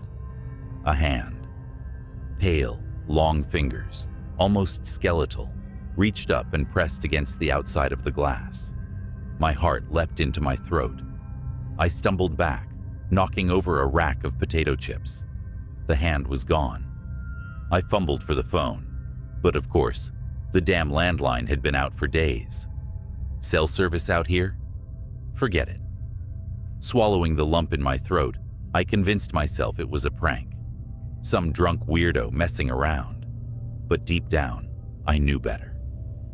I sat back behind the counter, trying to focus on restocking cigarettes and lottery tickets. For a while, it was quiet again, save for the buzz of that stupid light. Then the power flickered, plunging the store into a brief, suffocating darkness. When the light snapped back on, something wasn't right. One of the aisles, the one with the cheap candy, had been knocked over. Candy bars scattered across the floor. No way had that been like that before. I grabbed the flashlight we kept under the counter and stepped into the aisle. My palms were slick with sweat. "Is someone here?" I called out. My voice echoed against the empty shelves. No answer. Then, the freezer door slammed shut behind me. I whipped around, flashlight trembling in my hand. The freezer doors gleamed under the flickering light, their surfaces coated with condensation. Slowly, I moved toward them, each step feeling heavier than the last. The air seemed colder than it should have been, like the chill from the freezers had leaked into the entire store. My breath puffed out in short, nervous clouds. And then I saw it. One of the glass doors had fogged over, and written in the condensation, in long, jagged letters, were the words, "Look behind you." I froze. Every hair on my body stood on end. My throat felt tight, like something invisible was wrapping around it. I didn't want to turn. Every cell in my body screamed, "Don't turn around." But I did. The flashlight beam swept over the empty aisles, shaking as I scanned for anything out of place. There was nothing, just shelves of junk food and energy drinks. The fogged-up window near the entrance. The door I swore I had locked earlier, now standing slightly ajar. A tendril of fog, curling in like a lazy, creeping snake. And then, movement. At the edge of the beam, something darted between the shelves. Not walking, crawling. I backed up toward the counter, flashlight shaking. "Who's there?" I shouted, my voice cracking. It appeared then, just for a second, peeking out from the corner of the pet food aisle. A face. But it wasn't a face. No eyes, no mouth, just smooth, pale skin stretched unnaturally tight over bone. The thing leaned out farther, its head cocking to one side like it was studying me. Then it scuttled out of sight, faster than anything human should move. I didn't think, I just ran. I sprinted toward the front door, slamming into the glass, fumbling with the lock. My fingers felt clumsy, the cold making them numb. Behind me, I heard it again, the tapping. But this time, it was everywhere. From the freezer doors, the windows, even the ceiling. Tap, tap, tap. The door finally gave way, and I stumbled out into the fog. The cold air hit me like a slap, but I didn't stop running. The gas pumps were barely visible through the haze, their lights dim and flickering. That's when I heard the voice. "Where are you going?" It came from all directions, deep and rasping, like someone trying to talk through a throat full of gravel. I turned, flashlight beam slicing through the fog, and saw them. Dozens of them. Figures, crawling on all fours, their faceless heads tilted unnaturally. Their pale bodies seemed to shimmer, half solid, like they were caught between this world and another. They were closing in, surrounding me. I did the only thing I could think of. I ran for my car. The keys were in my pocket, but my hands were shaking so badly, it felt like it took an eternity to pull them out. The flashlight slipped from my grip and rolled away, its beam casting eerie shadows as it spun. I finally got the door open and threw myself inside, slamming it shut. The fog pressed against the windows, thick and oppressive, and the creatures were there, circling the car. Their hands scraped against the glass, leaving smears of condensation behind. I turned the key in the ignition, my heart pounding so hard it felt like it might burst. The engine sputtered once, twice, before roaring to life. The creatures froze, their heads snapping toward me in unison. For a moment, everything was silent. Then they screamed. It was a sound unlike anything I'd ever heard, high-pitched, guttural, like 1,000 voices crying out in agony. They lunged at the car, their hands slamming against the windows, their bodies writhing and twisting in impossible ways. I floored it. The tires squealed as I shot forward, the creatures scattering in the headlights. I didn't stop. I didn't look back. I drove through the fog, the empty highway stretching out before me like a lifeline. Eventually, the fog lifted.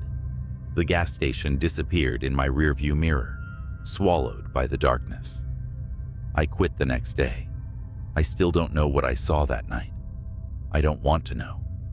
But sometimes, when I'm alone at night, I swear I hear it.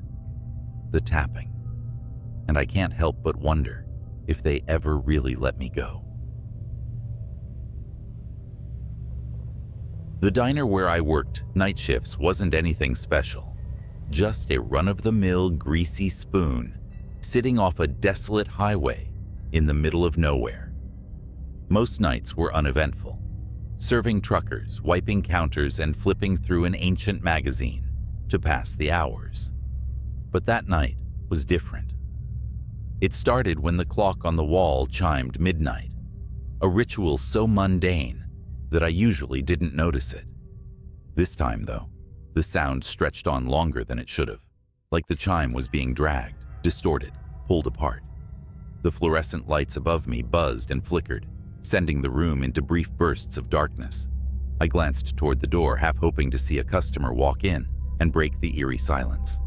Instead, the night outside seemed thicker than usual, the parking lot lights barely piercing the foggy darkness. Then the bell above the door jingled. No one had walked in. That's when I noticed the booth at the far end of the diner. It was occupied. I hadn't heard anyone come in. The man sitting there had his back to me. He wore a black jacket, the kind with a hood, though it was down.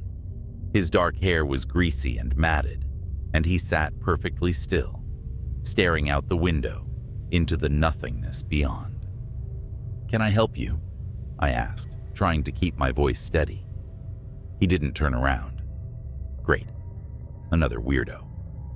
I grabbed the coffee pot and walked over, the sound of my sneakers sticking to the linoleum, filling the oppressive silence. "Coffee?" He turned his head slightly, just enough for me to catch a glimpse of his face. His skin was pale, almost sickly, and his eyes were glassy, unblinking. "Do you ever wonder," he said, his voice low and gravelly, "what's watching when you're alone?" I froze, coffee pot trembling in my hand. What?" His lips curled into a grin, not a friendly one. Before I could respond, the lights in the diner flickered again. The man's grin widened, and when the lights steadied, the booth was empty. My stomach dropped. The coffee pot slipped from my fingers, shattering on the floor. And then, I heard it. A faint tapping, rhythmic and deliberate, coming from the kitchen. I stood frozen, staring at the shards of glass and the growing puddle of coffee at my feet. The tapping continued, echoing from the kitchen in the back. Each sound felt deliberate, as if whatever was making it wanted me to know it was there. My mind raced through rational explanations. Maybe it was a raccoon that got in through the back door. Maybe it was just the pipes. Maybe I was imagining things. But none of those thoughts made my legs stop trembling. "Hello?" I called out, my voice barely above a whisper. No response. The diner was dead silent now, save for the faint hum of the refrigerator and that god-awful tapping. I knew I had to check. As much as I wanted to grab my keys and bolt for my car, my feet betrayed me.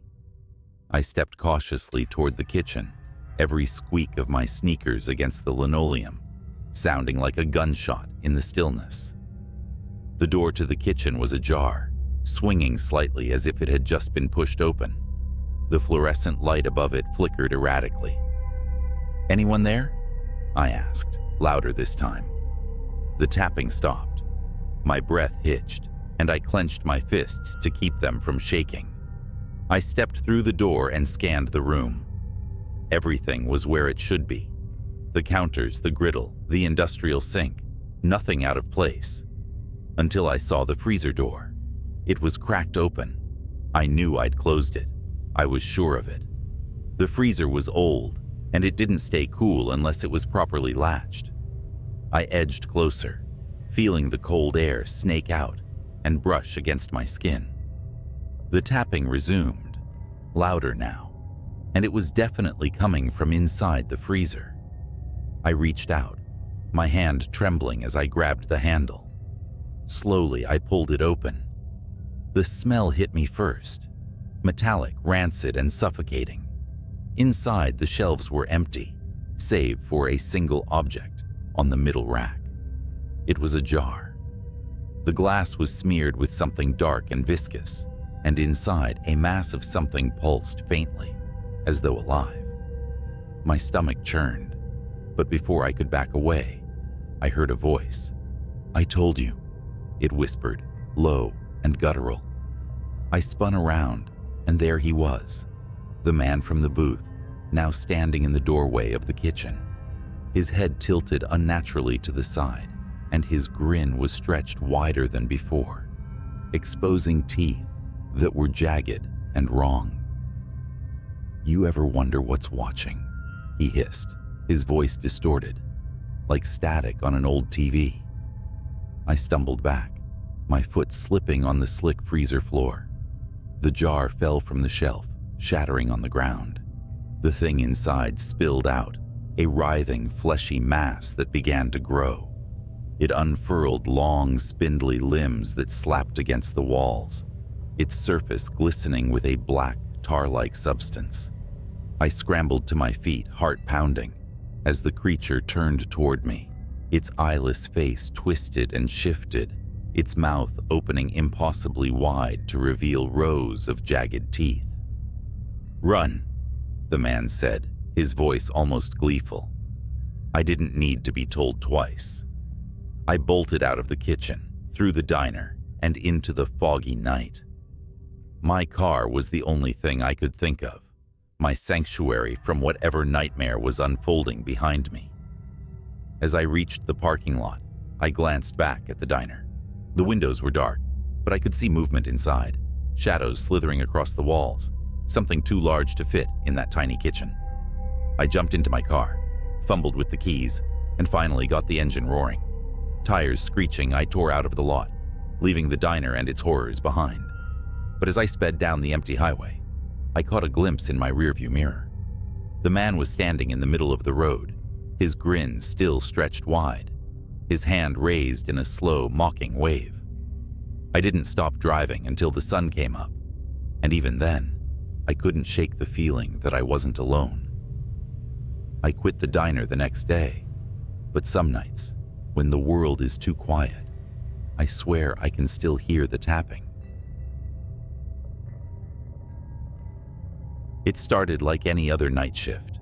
The fluorescent lights in the back room of the gas station flickered with their usual irritating hum. I'd taken this job for the quiet. Somewhere I could collect my thoughts while dealing with the odd customer or two, mostly truckers and night owls. I'd been working there for 6 months without incident. That night, though, was different.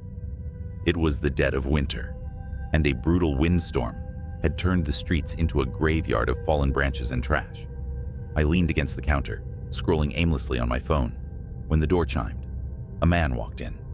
His face was shrouded in the shadow of a hoodie, and he moved deliberately. too deliberate for someone who just wanted chips or smokes. Something about him immediately set my nerves on edge. He didn't look at me, didn't grab anything. He just wandered the aisles like he was searching for something. The cameras buzzed overhead. I glanced up at the monitors above the counter. I'd grown used to watching people on those screens. Most were harmless, predictable. But as I scanned the feeds, my stomach turned. There was a glitch in the camera. A second figure flickered into view behind the man. Tall, thin, its limbs too long for its body. Its head tilted unnaturally as it watched him. I blinked hard, thinking it was a software issue. But when I looked back up, the figure was gone. The man finally approached the counter, dropping a pack of gum and a small black notebook onto the surface. I rang him up, barely able to meet his eyes. "You working alone tonight?" he asked. It was a simple question, but the way he said it made my skin crawl. His voice was low, grating, like the sound of gravel under tires. "Yeah," I replied, regretting it instantly. He grinned, revealing teeth that were uneven and stained. He paid in cash, shoved the change into his pocket, and left without another word. But as the door swung shut, I noticed something he'd left behind. The notebook. It was small and weathered, its cover marked with a symbol I didn't recognize. My gut told me to leave it alone, but curiosity got the better of me. I flipped it open. The pages were filled with numbers, rows and rows of handwritten code that made no sense to me. Then at the bottom of one page, I saw something that made my breath hitch. "Do not stay until 3:17 a.m. I glanced at the clock. It was 2:48. For the next 29 minutes, I tried to shake it off as some kind of prank. But as the hour approached, strange things began to happen. The lights flickered, longer than usual. The cameras in the corner started to glitch again, showing static interspersed with brief, distorted images of the store. And then there were the noises, soft, guttural whispers that seemed to come from nowhere and everywhere at once. At 3:16, the power went out completely. The store plunged into darkness, save for the faint blinking glow of the exit sign. And then, the door chimed again. The chime echoed unnaturally in the silent store. My stomach knotted as the air around me turned cold, like I'd stepped into a meat locker. I fumbled for my phone, using its flashlight to scan the darkness. The aisles stretched out like corridors to nowhere, and the shadows seemed to writhe at the edges of the beam. "Hello?" My voice sounded small, trembling. No answer. The chime came again. The door hadn't opened. It was still shut, but the sound repeated over and over, like someone was walking in and out, or something was toying with me. Then a sound from the back room, a dragging noise, heavy and wet, like a sack of meat being pulled across the floor. My body froze, my breathing shallow. The noise stopped, replaced by a faint clicking sound, like fingernails tapping glass. I slowly aimed my flashlight toward the office door. It creaked open, just a crack, revealing only darkness within. "Who's there?" I whispered, barely audible even to myself. A voice answered, low and distorted. "You should have left." I nearly dropped my phone. The voice came from everywhere, above me, behind me, inside me. I took a step back, my heel catching the edge of the counter. That's when I saw it on the cameras.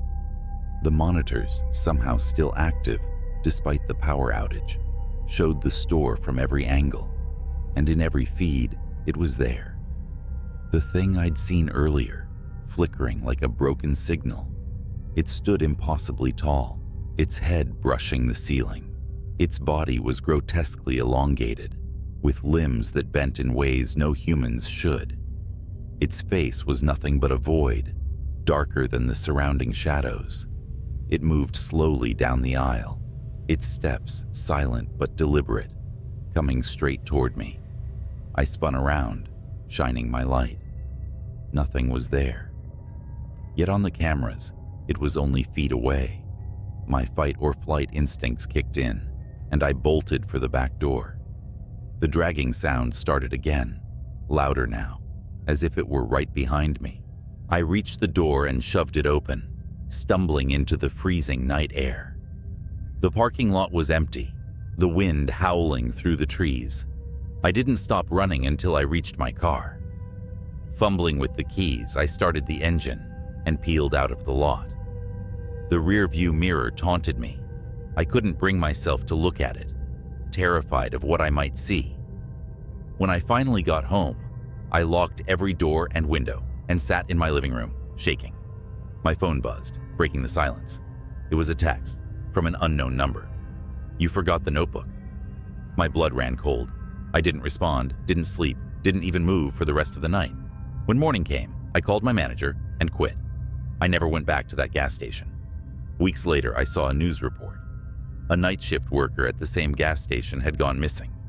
The police found the store in disarray, the back room smeared with streaks of something unidentifiable. They never found the worker, or any evidence of who or what had been there. I've kept the story to myself all these years, but every now and then, when I'm alone at night, I hear it again. That chime. And I know it hasn't forgotten me. The evening air was thick with the smell of wet hay and the faint metallic tang of old tools. The wind carried a strange, almost melodic whistling sound that seemed to rise and fall, as if it was alive and moving just beyond the edge of the cornfield. That's where I was, alone on my grandfather's farm for the weekend. He'd left a list of chores, but I was mostly there to keep an eye on the livestock. Easy enough. It started with the chickens. Around midnight, I heard them squawking, not their usual restless chatter, but a frenzied, chaotic scream that shot me bolt upright in bed. Grabbing the flashlight by the door, I shoved my feet into my boots and headed out. The barnyard was quiet, except for the frantic rustling inside the coop. When I opened the door, my stomach twisted. Something had ripped through the chicken wire, leaving a gaping hole. Feathers floated in the air like soft snow, and the floor was littered with streaks of blood. There were no tracks outside, just the hole and the silence. Too much silence. Even the frogs in the pond weren't croaking. I convinced myself it was a fox or maybe a coyote, but deep down, I knew it wasn't. By 2 a.m., the rain started, a steady, cold drizzle. I was lying in bed, staring at the wooden beams above me, when the faint sound of movement reached my ears. It wasn't coming from the house, but from somewhere outside. It was a low, dragging sound, punctuated by wet thuds, as if something heavy was being pulled through the mud. I hesitated for too long before grabbing the shotgun from the rack. As I stepped outside, the rain soaked me instantly, plastering my shirt to my skin. The sound was louder now. It was coming from the silo. The old wooden structure loomed ahead, its weathered planks dark against the stormy sky. I told myself it was the wind, or maybe the rain, knocking loose a tarp. But as I approached, the dragging sound stopped. I swung the flashlight beam towards the base of the silo. That's when I saw it. A figure was hunched over the pile of spilled corn, its arms long and bony, the skin stretched tight over sharp joints. Its back was to me, but its movements were jerky and wrong, like a puppet with tangled strings. I froze, the beam of light shaking as my hands trembled. Whatever it was, it turned its head slowly, unnaturally far, until its face was visible in profile. Its eyes were hollow, its mouth impossibly wide, filled with rows of teeth that looked more like shards of broken glass. It grinned, a thin, split-lipped smile, that made my knees buckle. And then it stood. It was tall. Too tall. It had to duck as it turned fully towards me. In its clawed hand, it held a chicken, what was left of one. It dropped the carcass, and the wet thud echoed in the silence. The thing started towards me, its movements fluid now, almost hypnotic. I ran. The mud sucked at my boots as I sprinted back to the house. I didn't dare look back, not even when I heard the wet slapping of its footsteps gaining on me. By the time I reached the door, I was screaming. I slammed it shut, bolting the lock and shoving the kitchen table against it for good measure. The footsteps stopped just outside. The porch creaked as it stepped up, and I could hear it sniffing, the sound wet and guttural. Then, nothing. I stayed up the rest of the night, the shotgun cradled in my arms, the flashlight trained on the door. It didn't return. Not that night. But the farm wasn't the same after that. Strange things kept happening. The cows refused to graze near the silo, and I found deep clawed marks gouged into the barn doors. And every night, without fail, that melodic whistling would drift through the air, growing louder as it approached the house. I left that farm the next morning, my chores undone. I never told my grandfather what happened. I didn't have to. When he called me weeks later, his voice was shaking. He said something was out there, something that didn't belong. He never saw it, but he heard the whistling. He sold the farm not long after that. Last I heard, the new owners abandoned it after their son disappeared. They said he was playing near the silo. I know better. I wish I could say that was the end of it, that I left the farm and the horrors stayed there, tied to the land like a bad dream. But things like that don't let go so easily. They follow you. They linger. A few months after I left, I moved to the city, hoping the crowded streets and constant hum of life would drown out the memories. It worked for a while. I even started sleeping better, the image of that grinning, hollow-eyed thing fading with time. Then, one night, I heard it again. I was walking home late, my breath fogging in the chilly air. The streets were empty, the kind of quiet that feels unnatural in a city. I'd just turned a corner when I heard it. The whistling, that same melodic tune, the one I had convinced myself was just the wind back on the farm. I stopped dead in my tracks, my pulse hammering in my ears. It was faint, almost playful, coming from somewhere up ahead. Slowly, I turned my head. The streetlights flickered, casting long, jittery shadows. For a moment, I saw nothing, just empty sidewalks and parked cars. Then, it stepped into the light. It was the same as before, tall, gangly, its skin stretched taut over bones that seemed to shift and crack as it moved. Its eyes locked on mine, black and endless, and it smiled that impossible smile. But now, it was wearing something. A tattered flannel shirt and overalls, smeared with mud and blood, as if mocking the life I'd tried to leave behind. It tilted its head, studying me like a predator sizing up its prey. And then, it began to move. Not running, not lunging, but walking, slow and deliberate, each step a taunt. I did the only thing I could. I ran. The streets blurred as I sprinted, my lungs burning with each gasp of icy air. The whistling followed, growing louder, closer, no matter how fast I ran. I turned corner after corner, desperately searching for someone, anyone. But the city seemed empty, like the world had folded in on itself, leaving me alone with that thing. Finally, I spotted an old church, its heavy oak doors slightly ajar. I dove inside, slamming the door shut and sliding the iron bolt into place. The silence was deafening. For a moment, I thought I'd escaped. Then the whistling started again, just outside the door. It circled the building, the sound rising and falling as it moved, always just out of sight. I backed away, clutching a heavy candlestick I'd grabbed from the altar. My eyes darted to the stained glass windows, searching for any sign of movement. That's when I noticed the shadow. It stretched across the floor, long and spindly, growing larger as it moved closer to the window. Slowly, its face came into view, distorted by the colored glass, but unmistakable. It pressed a hand, if you could call it that, against the window, the claws clicking softly against the pane. And then, it smiled. I don't know what happened next. Maybe I screamed. Maybe I passed out. All I know is that when I woke up, the church was empty, the doors still bolted, and the whistling was gone. But it left something behind. On the floor, in the faint light filtering through the stained glass, was a single feather. Blood-stained and torn, just like the ones from the coop on the farm. I moved again after that, farther this time.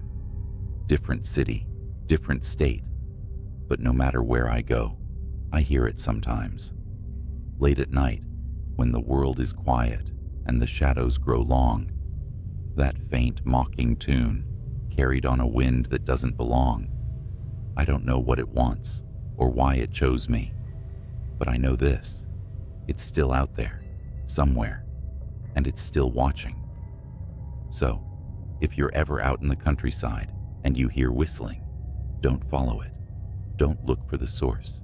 Just run and pray it isn't looking for you. It started with a bet. I was bored, drunk, and feeling invincible when I said I'd spend the night out at Widow's Creek Farm. For years, it had been the town's favorite spooky story, the abandoned farmhouse, where people swore they heard voices, saw shadows moving in the windows.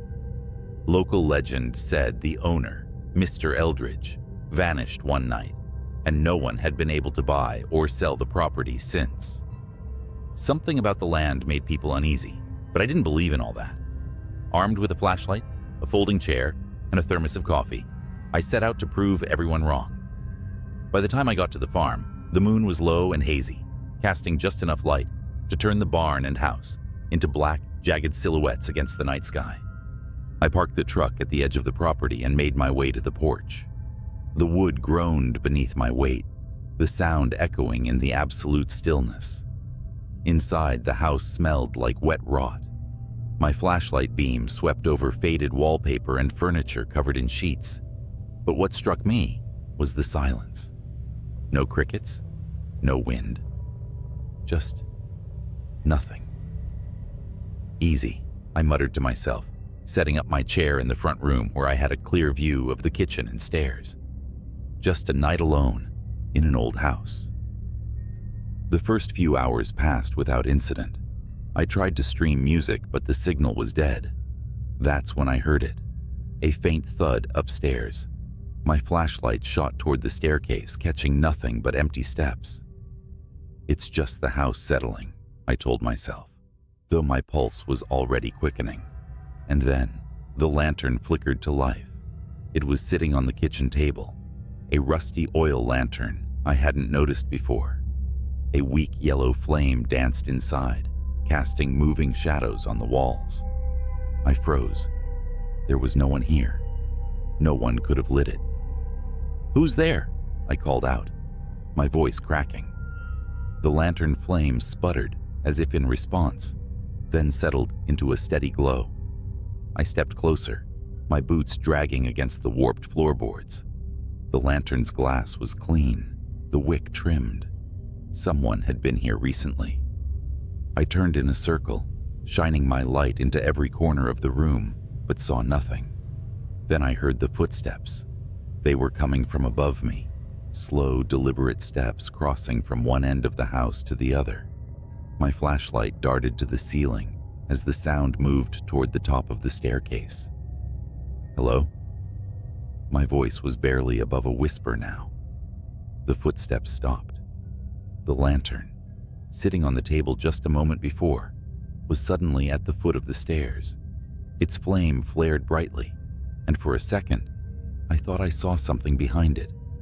A shadowy figure, long and thin, its head cocked to one side as if studying me. I ran. I bolted out the front door, my flashlight beam bouncing wildly in the dark. The truck was parked just a few hundred feet away, but as I ran, the air grew thick. My legs felt heavy, like wading through molasses. I glanced back over my shoulder and stopped dead. The farmhouse was ablaze with light, every window glowing fiercely.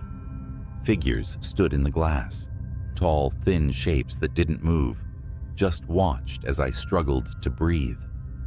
And then the barn door slammed open. Something crawled out of the darkness. It was on all fours, moving unnaturally fast, its limbs too long, its head tilted at an impossible angle. I screamed and turned back toward the truck, pushing through whatever force was holding me back. I reached the door, fumbling for the handle, but the thing was right behind me now. I felt its breath, hot, wet, and rancid, on the back of my neck. Then the truck roared to life. I didn't start it. I wasn't even inside yet. The headlights blazed on, illuminating the creature as it lunged for me. It froze in the bright beams, its skin pale and stretched, its face a featureless mask. For a moment, neither of us moved, and then it shrieked, a sound so high and sharp, it felt like needles stabbing into my ears, and darted back toward the barn. I didn't wait to see what happened next. I threw myself into the truck, slammed the door, and peeled out of there, gravel spraying in my wake. In the rearview mirror, I saw the farmhouse lights flicker and die, one by one, until only the lantern remained, glowing faintly on the porch. I didn't stop driving until I was miles away, back in the safety of town. I told my friends I'd lost the bet, made up some story about the place being too creepy to stay the whole night. I didn't mention the lantern, the footsteps, or the thing in the barn. I should have forgotten about it. Moved on. But last night, I woke up to find a faint yellow glow in my bedroom. The lantern was on my dresser. I didn't sleep that night. How could I? The lantern sat on my dresser, its faint yellow flame steady and unmoving, the same lantern I left behind at Widow's Creek. I wanted to believe it was a nightmare, that I was still out there on the farm, and all of this was a fever dream, brought on by fear and exhaustion. But when dawn broke, the light of the flame didn't dim. It stayed just as bright, a constant reminder that whatever followed me home wasn't leaving. I couldn't stay in the house. I packed what I could and drove. No destination in mind, just miles of asphalt and endless trees. The morning air was crisp, but I kept glancing in the rearview mirror, expecting to see something there, the pale, stretched face of whatever came out of that barn. But I was alone, for now. I checked into a motel on the edge of a neighboring town, telling myself this was temporary, that I could figure out what to do next once I got some sleep. But when I opened the room door, my stomach dropped. The lantern was waiting for me on the bedside table. Its flame burned just as steady, casting that sickly yellow glow. I stepped back, leaving the door open, hoping some part of me was imagining it. But when I blinked, it was still there. Something inside me snapped. I grabbed the lantern and hurled it across the room, expecting it to shatter, to douse that damn flame for good. But it didn't break. It landed on the carpet with a dull thud, the flame undisturbed. And then I heard it. The footsteps. They came from above me, faint and deliberate, just like they had in the farmhouse. My heart hammered as the sound moved across the ceiling, stopping directly above where I stood. A shadow fell over the bed. It stretched impossibly tall, the head cocked at that same unnatural angle. It wasn't cast by me. It was waiting. I fled the motel. There was no plan now, just an overwhelming need to keep moving. I drove for hours, the highway blurring into a gray monotony. The lantern didn't appear in the car, and for a fleeting moment, I thought maybe I'd left it behind. Maybe it was over. Then the radio crackled to life. At first it was static, but slowly I started to hear a voice, a low, garbled whisper, almost like it was trying to speak, but couldn't quite form words. I turned the radio off, but the whispering didn't stop. It was coming from the air vents now, from the faint hum of the engine. Widow? Waiting? My grip tightened on the wheel, knuckles white as bone. The voice was clearer now, repeating those same words over and over. Widow, waiting, widow, waiting. It was nearly sunset when the truck broke down. The engine sputtered and died, leaving me stranded on a stretch of empty road. I sat there for a long time, gripping the steering wheel like it was the only thing tethering me to reality. When I finally got out, the landscape around me was unfamiliar. Flat fields stretched out on either side of the road, broken only by the silhouette of a barn in the distance. My blood ran cold. It was Widow's Creek. The truck wouldn't start. My phone had no signal. I was trapped, and I knew I wasn't alone. The lantern was on the hood of the truck now, its light flickering weakly in the dusk. The footsteps started again. They were closer this time, moving with purpose, circling the truck. I couldn't see anything, but I felt it. A presence, heavy and oppressive, like the air itself was pressing down on me. My flashlight barely cut through the growing darkness, but I swept it in frantic arcs, trying to find the source of the sound. That's when I saw them. Figures emerging from the fields, their movements slow and jerky. They were tall and thin, their bodies stretched unnaturally, their faces blank slates of pale skin. Dozens of them all converging on the truck. I grabbed the lantern off the hood without thinking, clutching it like it might somehow protect me. The figures stopped, their heads tilting in unison toward the light. The flame flared brighter, and for a moment, they hesitated. "Leave!" I screamed, holding the lantern high. The figures shrank back, their forms dissolving into the shadows. But the moment didn't last. The flame sputtered, growing dimmer, and they began to move again. Faster this time, closing the distance with unnatural speed. I don't remember how I made it back to the farmhouse, only that I did. The lantern led me, its glow flickering through the dark, guiding me past the barn and into the house. The door slammed shut behind me, and I locked it, though I knew it wouldn't keep them out. The figures were at the windows now, their faces pressed against the glass. The lantern sat on the table where I'd first found it, its flame burning weakly. And then it spoke. "Burn it," the voice whispered, faint and hollow. "End it." I didn't hesitate. I grabbed the lantern and smashed it against the floor. The oil spilled out, catching fire immediately. The flames spread fast, consuming the room, the walls, everything. The figures at the windows screamed, their cries high and inhuman, and then they were gone. I ran. The farmhouse burned behind me, a towering inferno that lit up the night. By the time I reached the edge of the property, the house had collapsed in on itself, the flames dying down to embers. I don't know what I unleashed that night, or if I stopped it. The lantern was gone, but its light still haunts me. Sometimes when the nights are quiet and the air is still, I catch a faint yellow glow out of the corner of my eye, and I wonder if it's waiting for me to come back. The night started like any other, quiet, uneventful, with a slight chill in the air as the moon hung high over the sprawling farmland. I'd agreed to watch over my friend's farm while he and his wife took a rare weekend off. The place was massive, bordered by dense woods on one side and endless cornfields on the other. I was promised nothing more than a cozy guest room and some peace.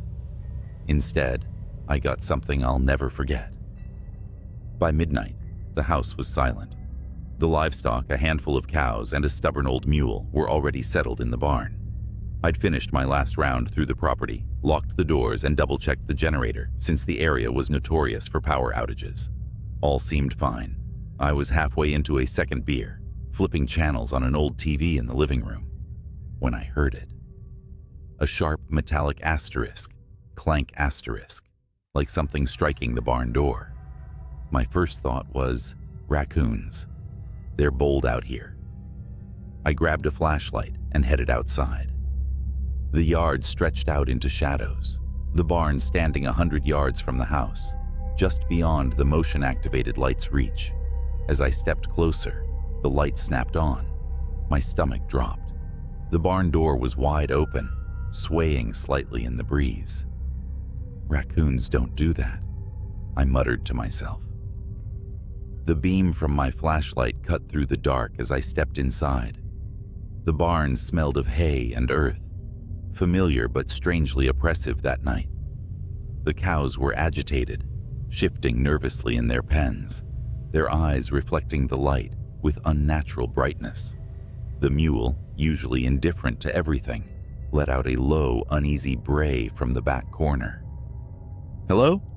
I called out, though I wasn't sure why. Maybe I hoped whoever, or whatever, was there would just leave if they heard me. No response. Just the sound of animals shifting and the faint creak of the barn's wooden beams. Then I saw them. Footprints in the dirt floor. Bare, human-like prints. But they were wrong. The toes were too long, almost clawed, and the stride was unnatural, too far apart, like whoever made them was crawling or bounding rather than walking. I followed the tracks to the far corner of the barn, where the mule stood trembling, its ears pinned back. Beyond it was the old ladder that led up to the hayloft. The prints stopped there, but the mule's reaction told me whatever it was hadn't just disappeared. I didn't want to go up there. Every instinct screamed to leave, to lock the barn, and pretend I hadn't seen anything. But I couldn't shake the feeling that if I ignored it, whatever was lurking up there wouldn't stay contained. I climbed the ladder slowly, the wooden rungs creaking under my weight. My flashlight swept across the hayloft. It was empty at first glance, just piles of straw and old tools gathering dust. Then I noticed something odd. In the far corner, where the moonlight filtered through the slats, the hay was matted down, like something had been lying there, and next to it, scratch marks, long, deep grooves in the wood, as if made by claws. That's when I heard it, a faint clicking sound coming from above me. I froze, my breath catching in my throat. The barn had no second story, just the roof beams overhead. Slowly, I tilted the flashlight upward. Something was there, crouched among the beams, its pale limbs impossibly thin and long, its head cocked at an unnatural angle, as if studying me. Its eyes reflected the light like an animal's, but they were too big, too human. It moved suddenly, skittering along the beams like a spider, the clicking sound growing louder as its claws scraped against the wood. I don't remember climbing down. 1 second, I was staring at it, and the next, I was sprinting toward the house, my flashlight bouncing wildly in my hand. I slammed the door behind me and locked it, my heart pounding so hard, it hurt. The house felt wrong now, like it wasn't safe anymore. I grabbed my phone to call for help, but there was no signal. Not unusual for the area, but it felt deliberate. Then, the lights flickered and went out, plunging the house into darkness. I could hear it now. The faint asterisk, click, click, click asterisk of claws on the porch outside. It wasn't trying to hide anymore. It wanted me to know it was there. I moved as quietly as I could, grabbing the only weapon I could find, a rusty hatchet from the fireplace tools. The sound moved to the side of the house, then the back, as if it was circling, testing the walls. Then came the worst sound yet, the creak of a window sliding open upstairs. It was in the house. My mind raced. There was nowhere to run, nowhere to hide that it wouldn't find me. The only option was to face it. Hatchet in hand, I crept up the stairs, every step feeling like it could be my last. The hallway stretched out in front of me, the guest room door slightly ajar. The faint moonlight spilling in showed the curtains fluttering. The window was wide open. The clicking had stopped. I pushed the door open slowly. The room was empty, but the bedspread was disturbed. Claw marks raked across the headboard. My pulse was deafening in my ears as I backed out of the room. That's when I felt it. Hot breath against my neck. I spun around, swinging the hatchet wildly. It caught something, the blade sinking in with a wet asterisk thunk asterisk. A screech filled the air, high-pitched and inhuman. The creature recoiled, its long limbs thrashing as it tried to pull away. I saw it clearly for the first time, its skin pale and stretched taut over its bones, its face a grotesque mimicry of human features, twisted into something predatory. I didn't stop swinging until it stopped moving. When the sun rose, I buried what was left of it in the woods. I don't know what it was, and I don't want to know. My friend's farm looks peaceful in the daylight, but I'll never stay there again. Some things aren't meant to be explained, and some places aren't meant to be guarded alone. A week after that night, I got a call from my friend. He thanked me for watching the farm and casually asked if I noticed anything strange while I was there. I hesitated, unsure of what to say. How could I explain what happened without sounding insane? Instead of answering directly, I asked why he'd asked. His tone shifted, less casual, more guarded. Well, he began, we've been having issues for a while. Strange sounds in the barn, missing animals. Thought maybe it was coyotes or feral dogs, but the footprints we've found don't match anything we know. The neighbors have seen things near the woods. Things? I asked, my voice tight. Yeah, like figures.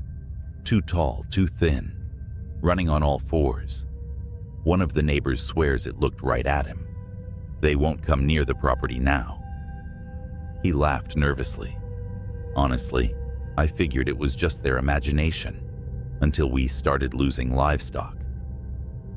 I gripped the phone tighter, my pulse quickening. Why didn't you tell me this before I stayed there? There was a long pause. I didn't want to scare you off. Besides, we figured it was just animals. Nothing that'd bother a person, you know?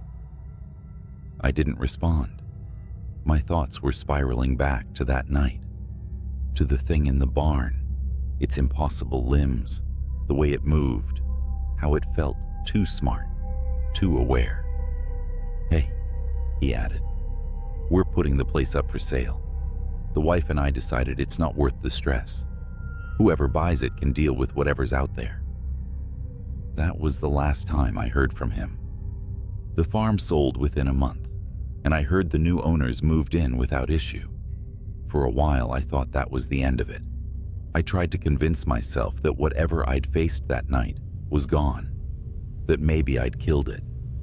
But deep down, I knew better. About 3 months later, I was back in the city, starting to feel normal again. Then one evening, as I was locking up my apartment for the night, I heard it. A faint asterisk, click, click, click asterisk, from somewhere in the hallway. My blood ran cold. I stood frozen, staring at the peephole in my door, expecting to see something staring back. But when I finally worked up the courage to look, the hallway was empty. The sound stopped. But now, every night when it's quiet, I listen for it. Sometimes I think I hear it, just at the edge of perception. A soft, rhythmic asterisk, click, click, click asterisk, like claws on wood, like it's waiting for me. And I know one thing for sure, whatever it is, it doesn't stay on the farm. You'd think that driving an 18-wheeler through endless highways at night would make you immune to fear. I mean, I've seen it all. Road rage, accidents, even a guy walking naked on Route 66 like he was auditioning for a horror flick. But what happened last month? That wasn't the usual trucker nightmare. That was something else.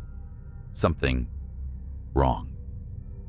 I'm hauling cargo across Nebraska, about 2 a.m. The road is a strip of black slicing through miles of flat nothingness. It's quiet except for the steady hum of the rig's engine, the kind of quiet that lets your thoughts wander to dark places. Then, my CB radio crackled to life. "Breaker 19, you out there?" The voice was low, shaky. I hesitated. Usually it's other truckers chatting about routes, weather, or just swapping jokes to kill the boredom. But something in his voice had me grabbing the mic. "Yeah, this is Long Haul. What's up?" Static hissed for a moment before his reply came through. I think I'm being followed." "Followed?" I asked, gripping the wheel tighter. My eyes scanned the rearview mirrors out of reflex, even though I knew the highway behind me was empty. "You sure about that? Ain't nobody out here but us." The radio crackled again, and his voice came through more frantic this time. "It's not a car. I don't know what it is. It's been tailing me since mile marker 240. Every time I look back, it's closer." "Closer? What are you seeing, man?" I asked, feeling a bead of sweat roll down my temple. Nebraska highways don't exactly have streetlights, and whatever he was dealing with was probably some stray animal or a trick of the dark. He didn't answer right away. Instead, there was a long pause, filled only with static, before he finally whispered, "Eyes." "Eyes?" I repeated, my stomach tightening. "Yeah," he said, his voice trembling. "Like headlights, but wrong. Too low to the ground, and they flicker, like they're blinking. I swear to God, man, it's watching me." I glanced at my GPS. Mile marker 240 was about 10 miles behind me.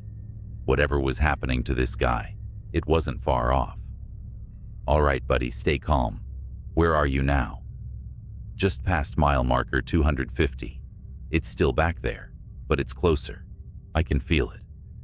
His voice cracked, and for the first time, I heard real terror in his words. This wasn't just highway paranoia. He truly believed something was after him. "Listen," I said, trying to keep my voice steady. "There's a rest stop at 255. Bright lights, other truckers. Head there, and I'll meet you." "No," he snapped, almost yelling. "It won't let me stop. Every time I slow down, it gets closer. I can hear it, like claws scraping the pavement." My blood ran cold. I turned on my high beams, as if that would somehow protect me. "What's your rig?" I asked. "I'll look for you on the road." "Freightliner Cascadia. White cab, red trailer," he muttered. "But I don't think you'll make it in time." Then the radio went dead. I grabbed the mic again. "Breaker 19, you there? Talk to me." Static hissed in response. My heart pounded as I pushed the accelerator, the engine growling as the truck surged forward. I was determined to catch up to him, or at least see what the hell was going on. At mile marker 252, I spotted him. A white Freightliner with a red trailer barreled down the highway ahead of me, swerving erratically. His brake lights flickered, as though he was trying to stop, but couldn't. Then I saw them. Eyes. two faint yellowish glows, low to the ground, darting in and out of the darkness behind his trailer. They weren't headlights. They were alive. "Jesus Christ," I whispered, my palms slick against the steering wheel. The glowing orbs moved like they were studying him, stalking him. Then, they shifted focus. To me. I felt my chest tighten as the eyes blinked, slowly, deliberately, and locked onto my truck. Suddenly, the Freightliner veered off the road, its horn blaring in a panicked howl. It disappeared into the cornfields, leaving me alone with whatever had been chasing it. The glowing eyes began to speed up, closing the distance between us. I floored it. My rig groaned under the strain, the speedometer climbing past limits I knew weren't safe for a truck this size. But the eyes kept up, growing brighter, hungrier. The road ahead blurred as adrenaline coursed through me. Then I heard it, a scraping like metal on asphalt. It wasn't coming from my rig. It was coming from underneath it. My radio came back to life with an ear-splitting burst of static. A voice came through, distorted and guttural, nothing like the man I'd been speaking to earlier. "You can't outrun it." The sound of claws raked across my trailer, and I felt the whole truck shudder. I gritted my teeth, swerving wildly to shake whatever was beneath me. The weight shifted, and I nearly lost control, the trailer fishtailing dangerously close to the edge of the road. Up ahead, the rest stop appeared like a beacon of hope, its floodlights cutting through the darkness. I didn't slow down. I couldn't. The eyes vanished just as I burst into the parking lot, skidding to a halt amid a few other rigs. My hands trembled as I killed the engine and jumped out of the cab. Nothing. No glowing eyes. No claws. Just the hum of fluorescent lights and the distant chirp of crickets. Other truckers looked at me like I was crazy as I inspected the underside of my truck. Deep gouges ran along the metal, like something with claws had been clinging to it. My legs felt like jelly as I slumped against the side of the cab, breathing hard. "Hey, you all right?" one of the truckers asked, stepping closer. I opened my mouth to speak, but froze when I saw it.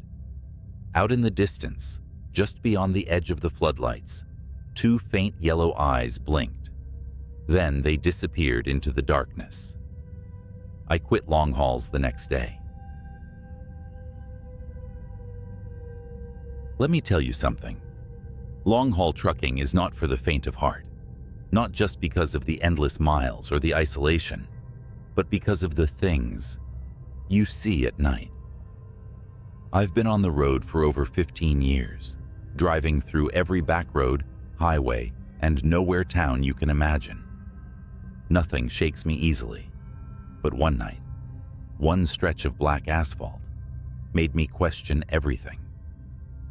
It was a clear autumn night when I picked up a late delivery from a warehouse in Kentucky, heading west to Missouri. The load wasn't anything out of the ordinary, crates of furniture, some tools, but the route took me through a patch of the Appalachians that's more shadows than road after dark. Truckers call it the Devil's Backbone. Why? Because people and vehicles disappear there. But nobody ever really talks about it. We just drive. As I crossed into the mountains, the CB radio crackled. A gruff voice, another trucker said, "Breaker 19, anyone rolling through Backbone tonight might want to steer clear." Silence. I should have turned around then, but I didn't. Superstitions, I muttered to myself. Besides, I had a deadline to meet. An hour later, the road narrowed. The moonlight barely penetrated the thick trees overhead. My headlights fought against the ink-like darkness. The forest leaned too close, like it was watching. Then it happened. Out of nowhere, a shape darted into the road. I slammed on the brakes, my trailer screeching and groaning behind me. The truck stopped inches from what looked like a deer? No, not a deer. It was too tall, too thin. The thing turned its head toward me, and I swear its face wasn't right. black eyes, like a doll's eyes, and its mouth, jagged like it had too many teeth. It tilted its head almost curiously before lurching away into the woods. My hands gripped the wheel, knuckles white. My instincts screamed to keep driving, but my engine stalled. That's when I saw the scratches. 3 deep parallel gashes raked across my hood. Fresh, the kind no animal leaves behind. The CB buzzed again, but it wasn't static this time. A low growl came through, like an animal, or a man imitating one. "Still rolling, driver?" A voice rasped, half laughing, half snarling. I was about to radio back, demand who it was, but the air in the cab grew cold. Breath fogged in front of me, though my heater was blasting full, and the forest, so loud with crickets and wind minutes before, had gone dead silent. Then came the footsteps. Heavy, slow, something big, something deliberate. I refused to look out the window, but in my mirror, I saw the outline of something. Something tall, too tall. It stood just beyond the reach of my brake lights, watching. A gut instinct I'd never felt before screamed at me to stay in the cab. The truck finally roared back to life. I floored it, the trailer swaying as I tore through the twists and turns. The further I got, the more the feeling of being hunted lessened. But it wasn't over. 30 miles later, I pulled into a rest stop, one of those desolate lots with a vending machine and a flickering light. Another rig was parked there, engine off, but no driver in sight. I stepped out, my boots crunching gravel, and checked my hood. Those gashes, they weren't just scratches anymore. They were smoking, smoldering like they'd been branded into the metal. And then, from the woods beside the lot, came a laugh. Not a man's laugh, not a child's laugh. It was distorted, like a tape player chewing on a bad recording. The hairs on my arms stood on end. "Driver," the same voice from the CB crooned, but this time, it wasn't over the radio. It was in the air, behind me. I spun around, but no one was there. Just my truck, just the woods. But deep in those trees, I swear, I saw eyes. Not 2, dozens, blinking in unison. I didn't stay to find out what they belonged to. I climbed back into my rig, locked the doors, and drove until dawn. When I finally reached Missouri, the scratches on my hood were gone, replaced by pristine metal, like nothing had ever happened. But I know what I saw. And every time I pass through Appalachia, I see those same blinking eyes in my nightmares. If you're driving through the Devil's Backbone, keep your eyes forward, your windows shut, and don't stop for anything. A week passed, but the shadows of that night followed me. Truck stops felt quieter than usual, the roads darker, and the CB radio, even when silent, felt ominous. The scratches may have disappeared from my truck, but the memory of them burned in my mind. And then, the real nightmare began. My next haul was a routine trip, heading south toward Alabama, a midnight run. As always, I preferred driving at night. Less traffic, more peace. But peace was the last thing I found. It started with my GPS going haywire. One moment it showed a straight route. The next, my truck icon spun wildly, as if I'd veered off-road. I checked my map, recalibrated, and pushed on. That's when I noticed something.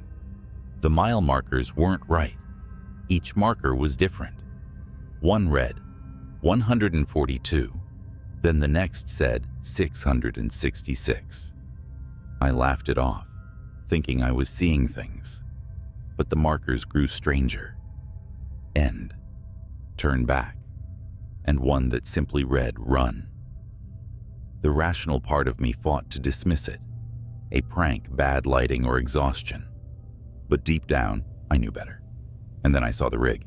It was pulled over on the shoulder, headlights blazing. The truck looked abandoned, door swinging gently in the breeze.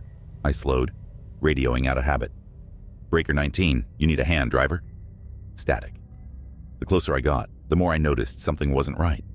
The rig's cab was empty, but the trailer doors hung open, swaying like something or someone had forced them apart.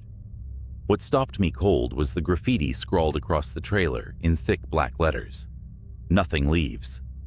I slammed the accelerator. My rig roared forward, the abandoned truck disappearing in my mirror. About 10 minutes later, my CB crackled. You left something behind, driver. A voice whispered, raspy and wet, like someone speaking underwater. Who is this?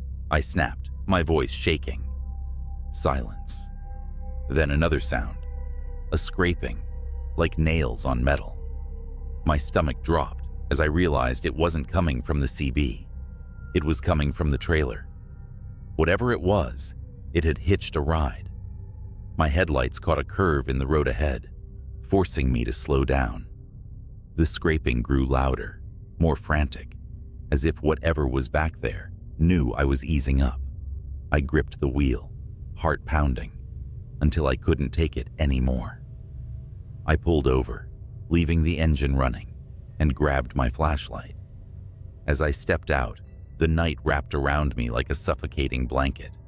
The air was heavy, too quiet. I circled to the rear of the trailer, every crunch of gravel under my boots echoing too loud. My flashlight beam trembled as I pointed it at the doors. Deep gouges raked across the metal, forming patterns. No, symbols. My hands were sweating, but I reached for the handle. The moment I unlatched it, the doors flew open, and someone lunged at me. I stumbled back, falling hard on the asphalt. It was a man, or what used to be one. His skin was gray and stretched taut, his eyes sunken, but blazing with a sickly yellow light. His mouth twisted into an inhuman grin as he crawled toward me on all fours, faster than any human should. I scrambled back, yelling, "Stay the hell away!" But he didn't stop. His movements were jerky, like a puppet on strings, and his grin widened impossibly as he reached out. That's when I heard it. The sound of tires screeching, a horn blaring, and then the crunch of impact. Another truck coming around the bend had plowed into the figure, throwing it into the ditch. I staggered to my feet, breathing hard, as the driver of the other rig jumped out. "You okay?" he asked, looking me over. I pointed to the ditch, but when we checked, the thing was gone. Only a smear of dark, oily blood remained. We didn't talk much after that. The other driver offered to follow me to the nearest truck stop, and I didn't argue. The rest of the drive was uneventful, but the entire time, I felt those eyes on me, watching, waiting. When I reached the stop, I parked, climbed into the sleeper, and locked every door. I didn't sleep. I couldn't. Somewhere out there, in the vast darkness, that thing was still lurking. I never drove through the Devil's Backbone again, and I'll never forget the lesson I learned that night. Some roads aren't meant to be traveled. I glanced at the dashboard clock. 2:43 a.m. The highway was dead, a straight ribbon of asphalt vanishing into the darkness. My CB radio crackled faintly with static, the voices of distant truckers trading stories to stay awake. I adjusted my cap and yawned, the hum of my 18-wheeler lulling me into a dangerous sense of calm. Then, out of nowhere, a voice broke through the static. "Eastbound on I-70. Anyone else seeing this?" The voice was shaky, breathless, like someone who just ran a marathon. I grabbed the mic. "Eastbound here. What's going on?" Static swallowed his reply, but I heard enough to send chills down my spine. "Black semi. No lights. Coming up fast." I shifted in my seat, suddenly wide awake. My headlights illuminated nothing but the road ahead, bordered by skeletal trees and the occasional mile marker. I checked my rearview mirrors. Nothing but empty black. "Anyone else out there?" The voice called again, this time frantic. Calm down, I said into the mic. Where are you exactly? I think mile marker 82. It's behind me. Oh God, it's right on me. The transmission cut out with a burst of static. My heart thudded against my rib cage. Mile marker 82 was about 10 miles ahead. I pressed harder on the gas, my truck rumbling as it picked up speed. I don't know why I felt compelled to go faster. Curiosity? Duty? Or maybe some primal part of me was already screaming, "You should turn back." 10 minutes later, I reached marker 82. The asphalt gleamed under my headlights, but the road ahead was empty. I slowed down, gripping the wheel tighter. My CB buzzed again, but it was faint this time, almost garbled. "Don't stop." The message made my skin crawl. I rolled my window down slightly, letting in the cold air. That's when I noticed something. The faint sound of a horn, long and mournful, echoing in the distance. It wasn't coming from the highway ahead. It was coming from behind me. I checked my mirrors again. This time, there it was. Far in the distance, but unmistakable. A massive black semi, its outline barely visible against the night. No headlights, no running lights, just a hulking shadow on wheels. My pulse spiked as I grabbed the CB mic. "Whoever's out there, is this some kind of joke?" I asked. But my voice betrayed the fear clawing at my throat. The response came in a whisper so faint I had to strain to hear it. "It's not a truck. Don't stop. Don't let it catch you." The shadow in my mirrors grew larger. It was closing in, fast. I pushed the gas pedal to the floor, the roar of my engine filling the cab. My trailer swayed as my speed climbed past 80, then 85. But no matter how fast I went, the black semi kept gaining. Its horn blasted low and guttural, vibrating through my chest. It wasn't the horn of any truck I'd ever heard. It sounded almost alive. The CB crackled again, and the faint whisper returned. "Don't look at it. Whatever you do, don't look at it." I didn't want to, but when the thing roared up beside me, I couldn't stop myself. I turned my head. The cab of the black semi was empty. No driver, just a void where a driver should have been. The windows weren't tinted. They were black holes, devouring the light of my headlights. The truck's grille was bent into a wicked snarl, like some kind of metal maw. I yanked my eyes back to the road and slammed the accelerator harder.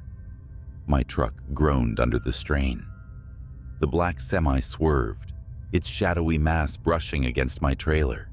Sparks flew, lighting the darkness like fireworks. "Get off the highway," the CB hissed. There was an exit up ahead, barely lit by a single flickering lamp. Without thinking, I veered toward it, tires screeching as I took the turn too fast. My truck wobbled but held steady as I barreled down the narrow exit ramp and onto a deserted country road. For a moment, I thought I'd lost it. The road stretched out empty before me, flanked by fields of tall grass swaying in the wind. My shoulders sagged with relief.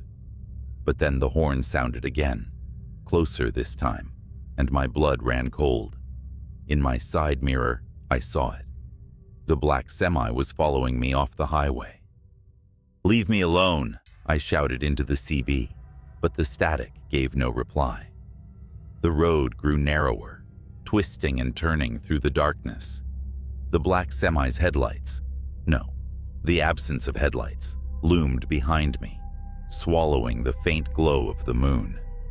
Up ahead I saw it, a bridge, old, rickety, and far too narrow for two trucks. I didn't slow down. If the thing wanted to take me out, it would have to follow me across. The bridge groaned as my truck rolled onto it.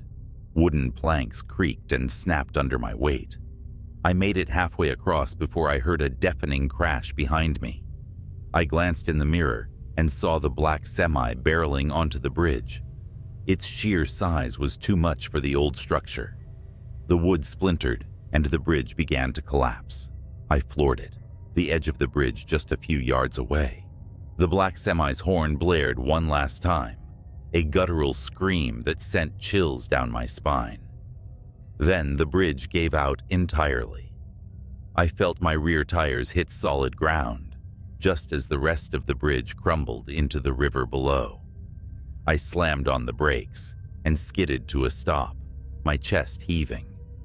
Behind me, the black semi disappeared into the churning water, its horn fading into silence. For a long time, I just sat there, staring at the empty road ahead. The CB crackled once more, a final whisper cutting through the static. You made it, but it'll be back. I never took that route again. Hell, I've never driven at night since. Whatever that thing was, it wasn't a truck. And if it ever comes for you, don't stop. Don't look at it, just run. Any other. A dispatch about a disturbance on Lincoln Avenue. A rundown stretch of road I've driven 1,000 times. Routine, I thought. But nothing about that night would be routine. I'm an officer, and my job is to answer calls, no matter how bizarre they might sound. The caller reported screams, frantic footsteps, and what they described as shadows chasing shadows. Dispatch didn't think it sounded credible, but they sent me anyway. Pulling onto Lincoln Avenue at 3 a.m., I slowed to a crawl. The street was empty, the kind of silence that presses on your ears until you swear you're hearing whispers. My patrol car's headlights cut through the night, bouncing off the cracked windows of old shops and boarded-up buildings. Then I saw her, a woman sprinting down the middle of the street. She was barefoot, wearing a torn dress, her face twisted in sheer terror. I rolled down my window to call out to her, but before I could, she stopped dead in her tracks, her neck snapping around like she'd heard something I couldn't. She screamed, and that's when I saw it, something moving behind her. But there was nothing there. Not at first. I jumped out of the car, flashlight in hand, and yelled for her to stop. She ran toward me, sobbing, begging for help. Her words were a jumbled mess, but I caught bits and pieces. It's coming, invisible. It touched me. Suddenly, she was lifted off the ground. No hands, no wires, nothing. Just her body, rising like a marionette. Her feet dangled in the air as her screams turned to choking gasps. My instinct was to run to her, but my feet wouldn't move. It was like the air around me had turned solid. I could only watch as her body twisted unnaturally, her arms and legs contorting in directions they shouldn't go. Then, her head snapped. She fell to the pavement in a heap, lifeless. The silence returned, thick and heavy. My radio crackled with static, but no voices came through. I approached her cautiously, flashlight shaking in my grip. Her wide, glassy eyes stared up at me, mouth frozen, mid-scream. There were bruises around her neck, bruises that didn't look like they came from human hands. I called for backup, but deep down, I knew no one would believe what I just saw. As I waited, something caught my eye, a shimmer in the air, like heat waves rising off asphalt. It hovered where the woman had been lifted. My heart pounded as I reached for my gun. The shimmer moved toward me, slow and deliberate. I fired. The bullet hit something. The shimmer flared, twisting like a living thing in pain, then vanished. But the air didn't feel any lighter. Whatever was out there, I knew it wasn't gone. When backup arrived, I didn't tell them everything, just that I found her like that. The official report chalked it up to a hit and run, the case marked unsolved. But I couldn't let it go. That was the night I learned about the Tartarus Archive. But that's a story for another time. For now, just remember, not everything you see on Lincoln Avenue is real, and some things you don't see are more real than you'd like to believe. Weeks passed, but the image of that woman's body didn't leave me. Every night, I drove down Lincoln Avenue on my patrol, scanning for something, anything, to make sense of what happened. But the street stayed empty, a scar on the city's map. I became obsessed. I started digging through old police files, hoping for patterns. Reports of disappearances on Lincoln Avenue dated back decades. Most were written off as runaways, accidents, or unexplainable events buried under paperwork. But some officers, those who worked late shifts on the avenue, had left chilling notes in the margins of reports. Felt watched, couldn't see anything, but it was there. I tried to share my concerns with my partner, but he brushed it off. "Don't go looking for ghosts," he said. But I couldn't stop. One night, my obsession nearly killed me. I was parked on the avenue, engine off, windows cracked. It was quiet, too quiet. Then, a sound, a faint hum, like static, but coming from nowhere. My skin prickled. I stepped out of the car, flashlight in hand, and looked around. That's when I saw the shimmer again. It was closer this time, less subtle. The air seemed to bend around it, distorting the empty street like a funhouse mirror. My gut screamed at me to get back in the car, but something about it was magnetic. Against all reason, I stepped closer. The shimmer moved. It was fast, darting down the street like a predator circling its prey. My flashlight flickered, then died. My gun felt useless in my holster. And then, I heard the whisper. "You shouldn't be here." It wasn't a voice, not exactly. It was in my head, but louder than my thoughts. I stumbled back, the whisper growing into a deafening roar. Shapes began to form in the shimmer, elongated limbs, hollow eyes, twisted mouths that didn't belong on any living creature. They flickered in and out of existence, like they couldn't fully cross into our reality. I ran. Back in the car, I threw it into drive and sped off. My radio crackled, voices cutting in and out. "Officer down on Lincoln Avenue." The voice wasn't mine. When I reported the incident, I was met with silence. My captain gave me a long, hard look, then dismissed me for the night. 2 days later, I was called into his office.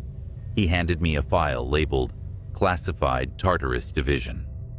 Inside were grainy stills from security footage, the woman I'd seen that night, the shimmer, and other images, faces contorted in terror, bodies suspended in midair, shadows that didn't belong to anything human. He said only one thing: "You didn't see anything." I didn't sleep that night. Instead, I combed through the Tartarus file in secret.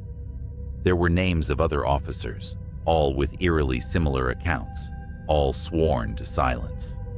A few had gone missing. That's when I found the recording. It was from a patrol car on Lincoln Avenue, time-stamped 5 years ago. The dash cam footage showed an empty street at first. Then, the shimmer appeared. The car's engine revved, but the officer never escaped. The shimmer enveloped the vehicle, and within seconds, the footage cut to static. The officer was never found. I requested a transfer the next day. Now, years later, I'm hundreds of miles away from Lincoln Avenue, but the whispers still haunt me. Sometimes when it's quiet, I'll hear the hum, faint but unmistakable.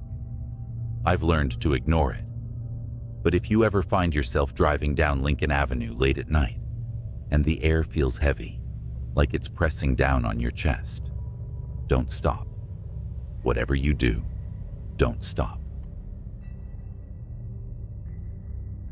First time I saw her was through the cracked screen of a police body cam. "Dispatch, suspect unarmed but acting erratic," the officer muttered as his footsteps echoed down the shadowed alley, his breath clouded in the frigid night air, every exhale a whisper of tension. The camera bobbed with his steps, capturing the shimmer of frost on the brick walls and the distant glow of streetlights. Then she appeared. She was crouched by a dumpster, her back to the officer, swaying ever so slightly like she was listening to music only she could hear. Her hair, long and dark, clung to her like seaweed on a corpse. The officer called out, his voice steady but sharp. "Ma'am, this is the police. Are you all right?" She didn't turn around. Instead, she raised a single hand, a pale skeletal thing with fingers too long, almost insect-like, and scratched the air. Slowly, methodically, like she was carving something unseen into the fabric of the night. "Ma'am," the officer repeated, more urgent now. He stepped closer, boots crunching on broken glass. That's when she moved. She didn't stand or turn around. She simply twisted. Her neck rotated far beyond what should have been possible, vertebrae cracking like dry twigs, until her face was staring back at the camera. Her eyes were enormous, hollow pits, swallowing the weak beam of the officer's flashlight. And her mouth, God, her mouth, stretched into a grin that could split a human skull. The body cam glitched. For a moment, the screen was static, the audio a shrill, grating scream. When the feed returned, the alley was empty. The woman was gone. "Officer Monroe, what's your status?" Dispatch buzzed, but Monroe wasn't responding. His body cam showed nothing but the open alley now, the flashlight beam trembling as it panned across damp brick walls. Then, with a wet, guttural crunch, the camera fell sideways. The last thing it captured before going dark was a streak of blood pooling into the frost. I shouldn't have seen that footage, but I did. And now she's found me. For 3 days after seeing that footage, I couldn't sleep. Every creak of my apartment, every shadow caught in the corner of my eye felt alive, as if it carried the echo of her grin.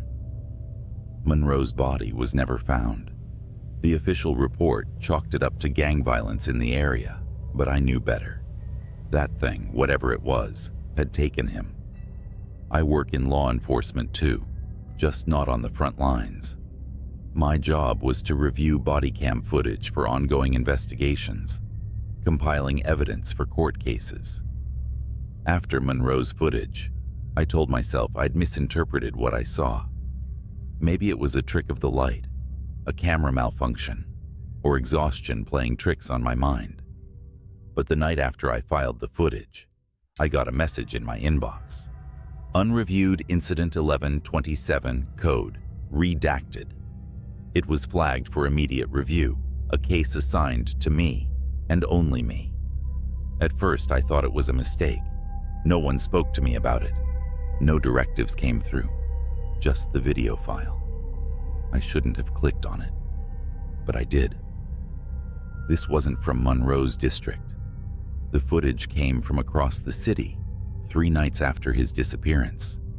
It showed 2 officers responding to a break-in at a derelict industrial warehouse. Their body cams revealed the scene: rusted machines coated in dust, walls lined with graffiti, and corridors that seemed to stretch forever into the dark. "Anyone here? Show yourself," one officer barked, his flashlight slicing through the shadows. His partner covered his 6, their footsteps echoing through the cavernous space. And then they heard it. Laughter. It was faint at first, barely audible. A child's giggle. But as they moved deeper, it grew louder, distorted, the pitch warping until it sounded less like laughter and more like the twisted cries of something mocking human joy. "Cut the crap," the second officer shouted. "This is your last warning." The laughter stopped. The silence that followed was heavier than the darkness around them. That's when the flashlight beams caught movement. Something darted between the rusted machines, too fast to track. The officers shouted, raising their weapons, but it was no use. The thing emerged, not running, but crawling, limbs too long, joints bending the wrong way. It skittered toward them with impossible speed, its hollow eyes reflecting the light like mirrors. One officer fired. The gunshots echoed, deafening in the emptiness. The creature stopped, crouched on all fours, and cocked its head. It didn't bleed. It didn't fall. It simply stared, grinning that same skull-splitting grin. Then it lunged. The camera feed erupted into chaos. Flashes of limbs, screams, static. The footage ended abruptly. I shut my laptop, heart pounding. My apartment felt suffocatingly quiet. Too quiet. And then I heard it. A faint scratching noise. At first I thought it was coming from the walls, maybe rats or the old pipes. But as I sat there frozen, I realized it wasn't the walls. It was my window. I turned slowly. The blinds were drawn, but I could see the silhouette behind them.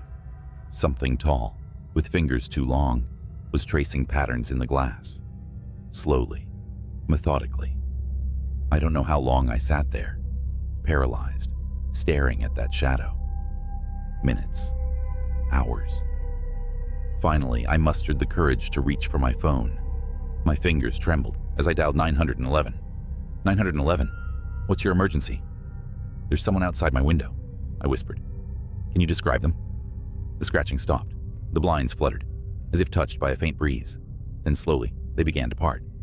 No, I stammered. No. Sir, are you there? Sir? It was her. That face.